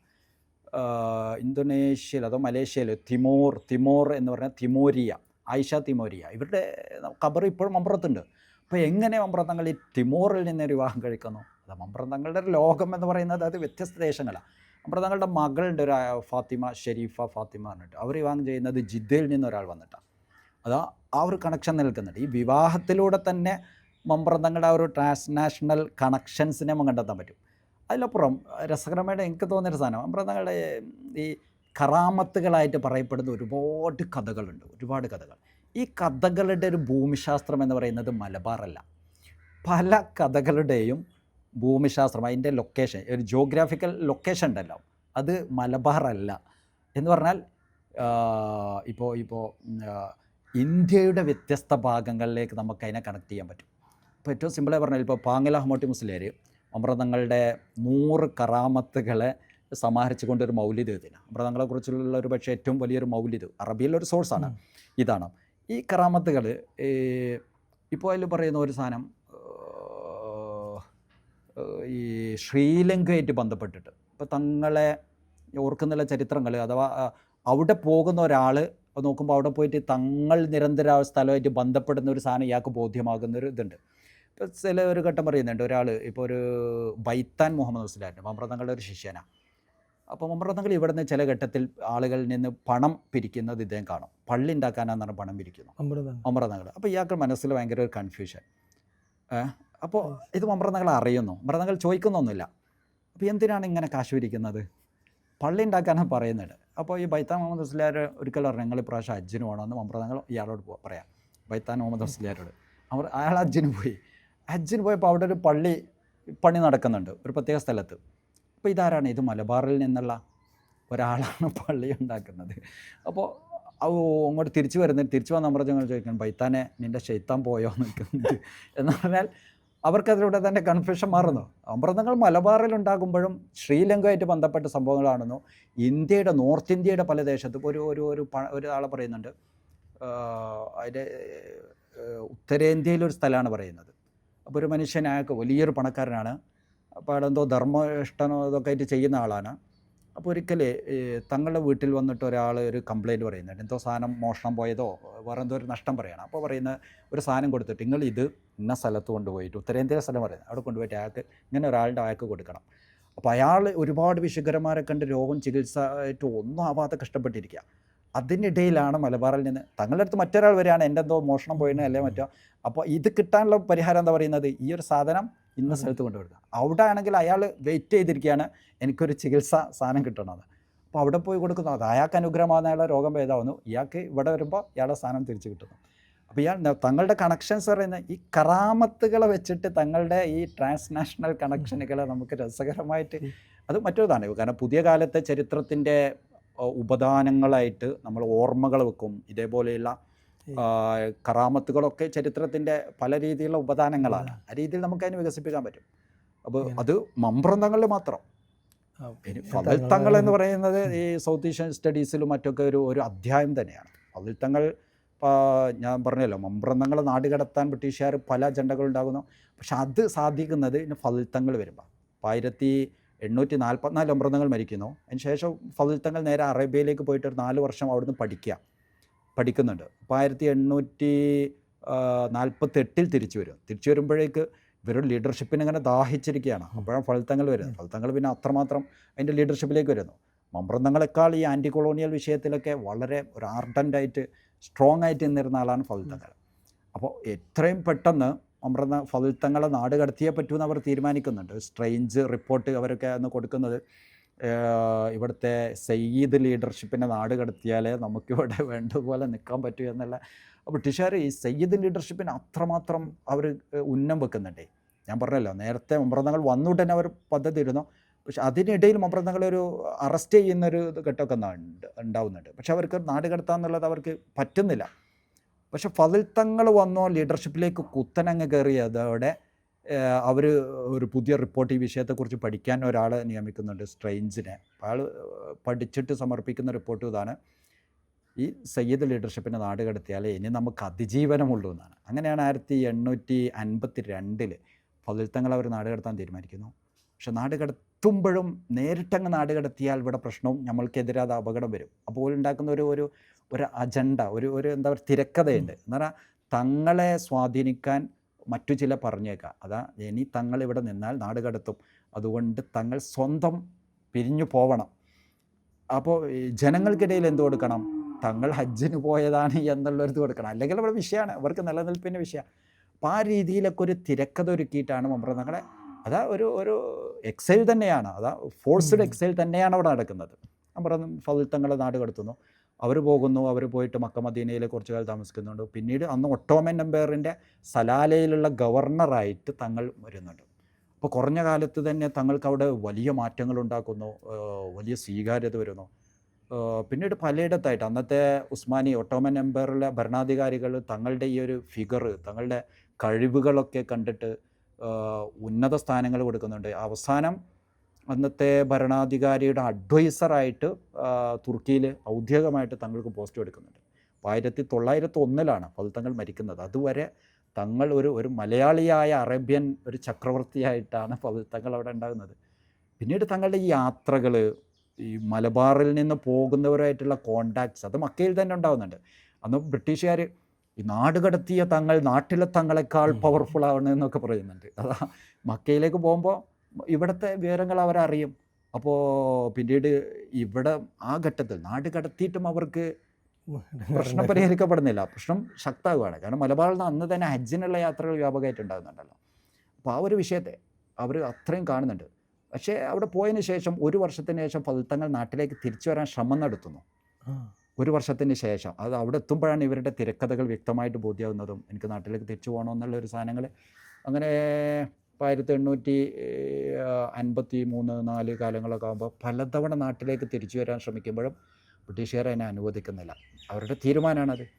ഈവൻ 1800 അവസാനത്തിലാവുമ്പോഴും അവരുടെ മക്കൾ ശ്രമിക്കുന്നുണ്ട് നാട്ടിലേക്ക് തിരിച്ചു വരാൻ. ഈവൻ നമ്മൾ നോക്കുകയാണെങ്കിൽ 1930 വരെ, 1920-30 വരെ ഫൽതങ്ങൾ മരിച്ചതിന് ശേഷം ഒരു അലി തങ്ങൾ ഈ പരമ്പരയിൽപ്പെട്ടവർ നാട്ടിലേക്ക് തിരിച്ചു വരാൻ ശ്രമിക്കുമ്പോഴും ബ്രിട്ടീഷുകാരെ അനുവദിക്കുന്നില്ല. അപ്പം അതിനിടയിൽ ഒരു അലി തങ്ങൾ വരുന്നുണ്ട്. അത് തുർക്കി ഖിലാഫത്തിൻ്റെ സാധനങ്ങളൊക്കെ പറഞ്ഞിട്ട് നാട്ടിലേക്ക് വരാൻ അവർ പദ്ധതി ഇടുന്നുണ്ട്. അങ്ങനെ ഒരു പരപ്പനങ്ങാടി എവിടെ ഇറങ്ങി ട്രെയിനിൽ തിരൂരങ്ങാടി പരപ്പനങ്ങാടി വരെ എത്തുന്നുണ്ട്. അപ്പോഴാണ് ബ്രിട്ടീഷുകാർക്ക് വിവരം കിട്ടുന്നത് പരപ്പനങ്ങാടി കാലുകുത്താതെ മാഹി എന്ന ഫ്രഞ്ച് ഭരണ പ്രദേശം, അവിടെ പോയിട്ട് അവരിറങ്ങുന്നുണ്ട്. അത് 1947 ഇന്ത്യക്ക് സ്വാതന്ത്ര്യം കിട്ടുന്നത് വരെ മമ്പുറം ഫാമിലിയിൽ നിന്ന് ഒരു മനുഷ്യനെ ഈ ലാൻഡിൽ കാലുകുത്താൻ ബ്രിട്ടീഷുകാർ സമ്മതിക്കുന്നില്ല. അതൊരു സയ്യിദ് ലീഡർഷിപ്പിനെ ബ്രിട്ടീഷുകാർ എത്ര പേടിച്ചു എന്നുള്ളതിൻ്റെ ഒരു സംഭവമാണിത്. അത് കൃത്യമായിട്ട് അതൊരു ദൈർഘ്യം, ഒരു നൂറ്റാണ്ട് കാലത്തെ പോരാട്ടത്തിൻ്റെ ഹിസ്റ്ററിയാണ് ശരിക്കും അമൃതന്മാരിൽ കിട്ടുന്നത്. ആ 2 വ്യക്തികളാണെങ്കിൽ പോലും ഇവർക്ക് പിന്നീട് എനിക്ക് തോന്നുന്നു ഒരു പക്ഷേ 2000-ലോ മറ്റോ ആണ് ഈ മമ്പ്രതങ്ങളുടെ ഫാമിലി, അവർ സിറിയയിലൊക്കെ വലിയ പണക്കാരും സ്വാധീനമുള്ള വ്യക്തികളാണ്. അവർ പിന്നീട് 2000-ലോ മറ്റോ ആണ് മലബാറിലേക്ക് തിരിച്ചു വരുന്നത്. ഇത്രയും കാലം ആ ഒരു കണക്ഷൻ ഉണ്ടാകുന്നില്ല. അത്രക്കാണ് ഏറ്റവും സാധ്യത. അതായത് തങ്ങളുടെ ഒരു ഫിഖ് എന്ന് പറഞ്ഞാൽ, അല്ലെങ്കിൽ ആത്മീയത പറഞ്ഞാൽ കേവലം മുസ്ലിം പ്രശ്നങ്ങൾക്ക് അപ്പുറം തന്നെ അതേ സമയത്ത് സാമൂഹിക ചിന്തകളെയും രാഷ്ട്രീയ ചിന്തകളെയും അധിനിവേശ വിരുദ്ധ ചിന്തകളൊക്കെ സ്വാധീനിച്ചതുകൊണ്ട് ഒരു ഫലമായിട്ടായിരിക്കും ഒരു വലിയൊരു ലീഡർ എന്ന സ്വഭാവത്തിൽ ജിമിത്തിലുള്ള നമുക്ക് കാണാൻ പറ്റുന്നത്. നമ്മൾ കുറേ കവർ ചെയ്ത് കുറേ സംസാരിച്ചു. പക്ഷേ നിങ്ങൾ ഈ വിഷയത്തിൽ പുസ്തകം എഴുതിയിട്ടുണ്ട്. അപ്പോൾ ഒന്ന് നമ്മൾ അധികം പറഞ്ഞാൽ ആൾക്കാർക്ക് മടുപ്പാന്ന് തോന്നും. ഓക്കെ, എങ്ങനെ അവസാനിപ്പിക്കാൻ തോന്നുന്നു? ചരിത്രകാരൻ എന്ന നിലയിൽ നമ്മൾ പഠിക്കുന്ന കുട്ടികളെടുത്ത് നിങ്ങൾക്ക് എന്തെങ്കിലുമൊക്കെ? അതെ. അപ്പോൾ മമ്പ്രതങ്ങളെ ഞാൻ നേരത്തെ സൂചിപ്പിച്ചതുപോലെ നമുക്കൊരു കൊളോണിയൽ റെക്കോർഡ്സുകളിലൂടെ നമ്മൾക്ക് മമ്പ്രതങ്ങളെ അടയാളപ്പെടുത്താൻ പറ്റും. അതിന് ഇഷ്ടംപോലെ കൊളോണിയൽ സോഴ്സുകളുണ്ട്. പക്ഷേ അതിലപ്പുറത്ത് ശരിക്കും മമ്പ്രതങ്ങൾ കിടക്കുന്നത് ലോക്കൽ ഓർമ്മകളിലാണ്. കേവല ഓർമ്മകളിലല്ല, പല സംഭവങ്ങളിലും. അഥവാ ഈ മലപ്പുറം ദേശങ്ങളുടെ മലപ്പുറം മാത്രം പറയണ്ട, മലബാറിൻ്റെ ഈവൻ നമ്മൾ അന്വേഷിച്ചപ്പോൾ ഈ വടകര ദേശത്ത് പോലും അമൃതങ്ങൾ കുറ്റിയടിച്ച പള്ളിയുണ്ട്. കോഴിക്കോട് ദേശത്തുണ്ട്, വടകര ഭാഗത്തുണ്ട്, ഈ പാലക്കാട് ഭാഗത്തുണ്ട്. അതൊക്കെ ഇന്ന് ഓർമ്മയുള്ളത്. ഓർമ്മയില്ലാത്തത് ഇഷ്ടം പോലെ ഉണ്ടാകും. അപ്പോൾ ഈ ലോക്കൽ ഇടങ്ങളിലൂടെ മമ്പ്രം തങ്ങളെ പഠിക്കുക എന്നുള്ളതാണ്. മമ്പ്രം തങ്ങൾ എന്ന് പറയുന്നത് ഒരു വ്യക്തി എന്നുള്ളതിലപ്പുറം ഒരു പ്രസ്ഥാനം, ഒരു കാലത്തിൻ്റെ ഒരു ദർപ്പണം, ഒരു കണ്ണാടിയാണ്. ഒരു കാലത്തെ നമ്മൾ പഠിക്കൽ മമ്പ്രം തങ്ങളിലൂടെ പഠിക്കുക എന്നുള്ളതാണ്. ഇപ്പോൾ നമ്മൾ ഇതിൻ്റെ ഈ മലബാറിൻ്റെ അല്ലെങ്കിൽ കേരളത്തിൻ്റെ ഈ സോഷ്യൽ റിഫോർമേഷൻ്റെ പരിഷ്കരണ പ്രസ്ഥാനങ്ങളുടെയും നവോത്ഥാന പ്രസ്ഥാനങ്ങളുടെയും ചരിത്രം തന്നെ നോക്കിയാൽ മതി. തങ്ങളെ എങ്ങനെ പഠിക്കണമെന്നുള്ളൊരു ഒരു കാഴ്ചപ്പാട് നമുക്ക് കിട്ടും. ഇപ്പോൾ ഒരുപക്ഷെ 1880-കളോടെയോ 1800-ൻ്റെ രണ്ടാം പാതിയിലു മുതൽ 1930 വരെയുള്ള ഘട്ടത്തിലാണ് ശരിക്കും ഇവിടെ ഇപ്പോൾ ശ്രീനാരായണ ഗുരു ആണെങ്കിലും ഡോക്ടർ പൽപ്പു ആണെങ്കിലും അയ്യങ്കാളിയാണെങ്കിലും ഇവരൊക്കെയാണ് ഇവിടുത്തെ ഈ പരിഷ്കരണ പ്രസ്ഥാനത്തിൻ്റെ ഏറ്റവും വലിയ ലീഡേഴ്സായിട്ട് അറിയപ്പെടുന്നത്. ഈ പരിഷ്കരണ പ്രസ്ഥാനം ഇവിടെ ജാതീയമായിട്ട് അടിച്ചമർത്തപ്പെട്ട ഒരു സാഹചര്യത്തിൽ അതിന് ഇപ്പോൾ ഒന്നിച്ചിരുന്ന് ഭക്ഷണം കഴിക്കുക എന്നുള്ളതൊക്കെയാണ് അന്നത്തെ ഏറ്റവും വലിയ ഒരു നവോത്ഥാന പ്രോസസ്സ് എന്ന് പറയുന്നത്. പയ്യങ്കാളിയുടെ ഹിസ്റ്ററി ആണെങ്കിൽ പൽപ്പുവിൻ്റെ ഹിസ്റ്ററിയിലൊക്കെ നമ്മൾ കാണുന്നത് ഈ ഹിന്ദു സവർണ വിഭാഗങ്ങൾ ഇവിടെ ഉണ്ടാക്കി വെച്ച ഈ ജാതീയ തട്ടുകൾക്കെതിരെയുള്ള പോരാട്ടങ്ങളാണ്. ഇത് നടക്കുന്നത് 1800-ൻ്റെ രണ്ടാം പാതിയുടെ എൻഡിലും 900-ൻ്റെ തുടക്കത്തിലാണ്. എന്നാൽ ഇതിന് ഒരു നൂറ്റാണ്ട് മുമ്പ് 1770 മുതൽ 1800 വരെയുള്ള കാലഘട്ടത്തിൽ തന്നെ മമ്പുറം എന്ന് പറഞ്ഞാൽ തിരൂരങ്ങാടി ദേശത്തിൽ തങ്ങളുടെ വീട്ടുമുറ്റത്ത് ഇവിടുത്തെ എല്ലാ ജാതിക്കാരനും ഒരേ സുപ്രയിൽ ഭക്ഷണം കഴിക്കുന്നുണ്ട്. ഞാൻ ഒരു നൂറ്റാണ്ടിന് മുമ്പുള്ള ഹിസ്റ്ററിയാണ്. അന്ന് ഈ കപ്പാട്ട് കൃഷ്ണപ്പണിക്കരാണെങ്കിലും മങ്ങാട്ടച്ചനാണെങ്കിലും ഇങ്ങനെ നമ്മൾ വ്യത്യസ്ത ഒരു സ്കോളേഴ്സിനോട് പറയുമ്പോൾ അവരോടൊപ്പം ഇത്തരത്തിലുള്ള ആളുകൾ ചേർത്ത് പറയുന്നു. ഈ കപ്പാട്ട് കൃഷ്ണപ്പണിക്കർ മമ്പ്രതങ്ങളുടെ അന്നത്തെ ഇവിടുത്തെ ഒരു സവർണ ലീഡറാണ്, മമ്പ്രതങ്ങളുടെ സ്വന്തക്കാരനാണ്. അന്നത്തെ വ്യത്യസ്ത ജാതി വിഭാഗങ്ങൾ തങ്ങളുടെ ഈവൻ ഇപ്പോൾ ഞങ്ങൾ പള്ളിപ്പുറം ദേശത്തേക്ക് പോയപ്പോൾ പള്ളിപ്പുറം പള്ളി കുറ്റിയടിക്കുന്ന മമ്പ്രതങ്ങളാണ്. ഈ പള്ളി ഉണ്ടാക്കുമ്പോൾ തങ്ങൾ താമസിക്കുന്ന തൊട്ടപ്പുറത്തെ എന്താ പറയുക ബ്രാഹ്മണ വീട്ടിലാണ്. ഹിന്ദു ബ്രാഹ്മണ തറവാട്ടിലിരുന്നിട്ടാണ് തങ്ങൾ ഈ പള്ളിക്ക് നേതൃത്വം നൽകുന്നത്. അപ്പോൾ തങ്ങൾ അവിടുന്ന് ഭക്ഷണം കഴിക്കുന്നുണ്ട്. അവർ മമ്പുറത്തേക്കൊരു വിളക്ക് നേർച്ചയായിട്ട് കൊടുക്കുന്നുണ്ട്. ആ ഒരു സൗഹൃദം നമ്മൾ ഈ തിരൂര് താനൂർ ഭാഗത്തേക്ക് പോയാൽ ഇതേപോലെ ഞാൻ പറഞ്ഞ ഇഷ്ടംപോലെ ലോക്കൽ സോഴ്സുകൾ തങ്ങളുമായിട്ട് ബന്ധപ്പെട്ട് ഇന്നും അവിടെ ശേഷിപ്പുണ്ട്. ഒരുപാട് ഹിന്ദു ഫാമിലികളുടെ വീടിന് കുറ്റിയടിക്കുന്ന മമ്പുറം തങ്ങളെ നമ്മൾ കാണുന്നു. ഇന്നും ആ ഒരു ഓർമ്മയിൽ അവർ നിൽക്കുന്നുണ്ട്. ഞാൻ അന്നത്തെ ജന്മി ഫാമിലികൾ അല്ലാത്ത താഴ്ന്ന ദളിത് ഫാമിലികളും അവരുടെ വീടിന് കുറ്റിയടിച്ചത് മമ്പുറം തങ്ങളാണ്. ഇന്നും അഭിമാനത്തോടെ പറയുന്ന മമ്പുറം തങ്ങളെ കാണുന്നു. ആ ഓർമ്മ അവിടെ നിലനിർത്തുന്നു. അവരിടയ്ക്കിടയ്ക്ക് മമ്പുറത്ത് വരുന്നു. ഇതുപോലെയുള്ള ഒരുപാട് രേഖകൾ ഓർമ്മകളിലൂടെ ഇന്നും ശേഷിക്കുന്നു. രസകരമായിട്ട് ഒറ്റ കാര്യം പറയുകയാണെങ്കിൽ ഇപ്പോൾ താനാളൂർ ഭാഗം, ഇപ്പോൾ നമ്മൾ മമ്പുറം തങ്ങളെക്കുറിച്ച് പൊതുവെ നമ്മൾ ഇങ്ങനെ ഈ ഒരു ജാതീയ പരിസരത്തിൽ തങ്ങളുടെ നവോത്ഥാനത്തെ നമ്മൾ പറയുമ്പോൾ കളിയാട്ടക്കാവിലെ കളിയാട്ട മഹോത്സവമുണ്ട്. മൂന്നിയൂർ മമ്പുറത്ത് തൊട്ടടുത്ത പ്രദേശമാണ് മൂന്നിയൂർ ഒരു കളിയാട്ട മഹോത്സവം എന്ന് പറഞ്ഞാൽ ഒരു വലിയ ദളിതരുടെ ഏറ്റവും വിപുലമായ ഒരു ഉത്സവം. ഈ ഉത്സവം തുടങ്ങുന്നത് മമ്പുറത്ത് വന്നിട്ട് അവരുടെ ഈ പൊയ്ക്കുതിരകൾ ഉണ്ടാവും, തെങ്ങോലകൾ കൊണ്ട് കുതിരനെ ഉണ്ടാക്കിയിട്ട് അവിടെ വന്നിട്ട് അവരൊരു പ്രത്യേക കളിയുണ്ട്. തങ്ങളോട് സമ്മതം വാങ്ങിയിട്ടാണ് ഈ ഉത്സവം തുടങ്ങുന്നത്. ഈ ഉത്സവത്തിൻ്റെ ഹിസ്റ്ററി നമ്മൾ പോയാൽ മമ്പുറം തങ്ങളിലേക്ക് കാണാം. അതായത് നമ്മുടെ മലപ്പുറത്തിൻ്റെ വ്യത്യസ്ത ഭാഗങ്ങളിൽ നിന്നുള്ള ചില പ്രധാന ക്ഷേത്രങ്ങൾ, അങ്ങാടിപ്പുറത്തെ തിരുമാന്താംകുന്ന് ക്ഷേത്രമുണ്ട്, ഏറ്റവും വലിയ അവിടുത്തെ ഉത്സവം നടക്കുന്നത്. ആ ഭാഗത്തു നിന്നുള്ള ഒരു സ്ത്രീ വന്നിട്ട് മൃതങ്ങളോട് പറയുന്നുണ്ട്, എനിക്ക് ആരാധിക്കാൻ സ്ഥലം വേണം എന്ന് പറയുന്നുണ്ട്. അപ്പോൾ ഇവിടുത്തെ ജാതീയ നേരത്തെ പറഞ്ഞ സവർണ പ്രശ്നങ്ങളൊക്കെ നിലനിൽക്കുമ്പോൾ തങ്ങളൊരു പ്രത്യേക സ്ഥലം നിർണ്ണയിച്ചു കൊടുക്കുകയാണ്, നിങ്ങൾക്ക് അവിടെ പോയിട്ട് ആരാധിക്കാം. അതിൻ്റെ ഓർമ്മയിലാണ് അവർ മമ്പുറത്ത് വന്നിട്ട് സമ്മതം വാങ്ങുന്നു. ഇന്നും ആ ഒരു ട്രഡീഷൻ നിലനിന്ന് വരുന്നു. അവരുടെ ഈ ഉത്സവം നടക്കുമ്പോൾ അവരാദ്യം കുതിരകളായിട്ടാണ്.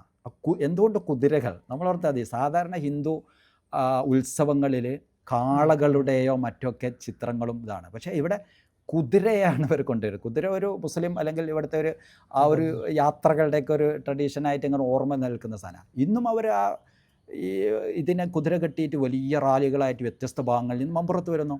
അവിടെ വന്നിട്ട് തങ്ങളുടെ മക്കബറയുടെ നേരെ മുമ്പിൽ വന്നിട്ട് അവർ ഒരു പ്രത്യേക തോറ്റം പാട്ടുകളുണ്ട്. ഈ തോറ്റം പാട്ടുകളിൽ തങ്ങളുടെ ഓർമ്മകളും അന്നത്തെ അവരുടെ ദേവീദേവന്മാരുടെ ഓർമ്മകളും വെച്ചിട്ട് വിശാലമായ പാട്ടുകളാണ്.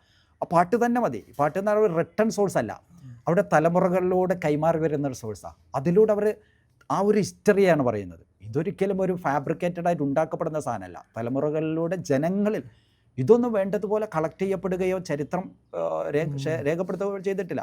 ഞാൻ പറയുന്നത് പുതിയ കാലത്ത് നമ്മൾ തങ്ങളെ വായിക്കുന്നത് കൊളോണിയൽ റെക്കോർഡ്സ് അവർ മനഃപൂർവ്വം ഉണ്ടാക്കിയെടുത്ത ഒരു ഹിസ്റ്ററിയുടെ ഒരു ശേഷിപ്പ് മാത്രമാണ്. പക്ഷെ അതിലപ്പുറത്തുള്ള സോഴ്സുകളെ ഒരു കാലത്തെ വായിക്കാൻ മമ്പുറം തങ്ങളുമായിട്ട് ബന്ധപ്പെട്ട് ഇപ്പോഴും ശേഷിക്കുന്നുണ്ട്.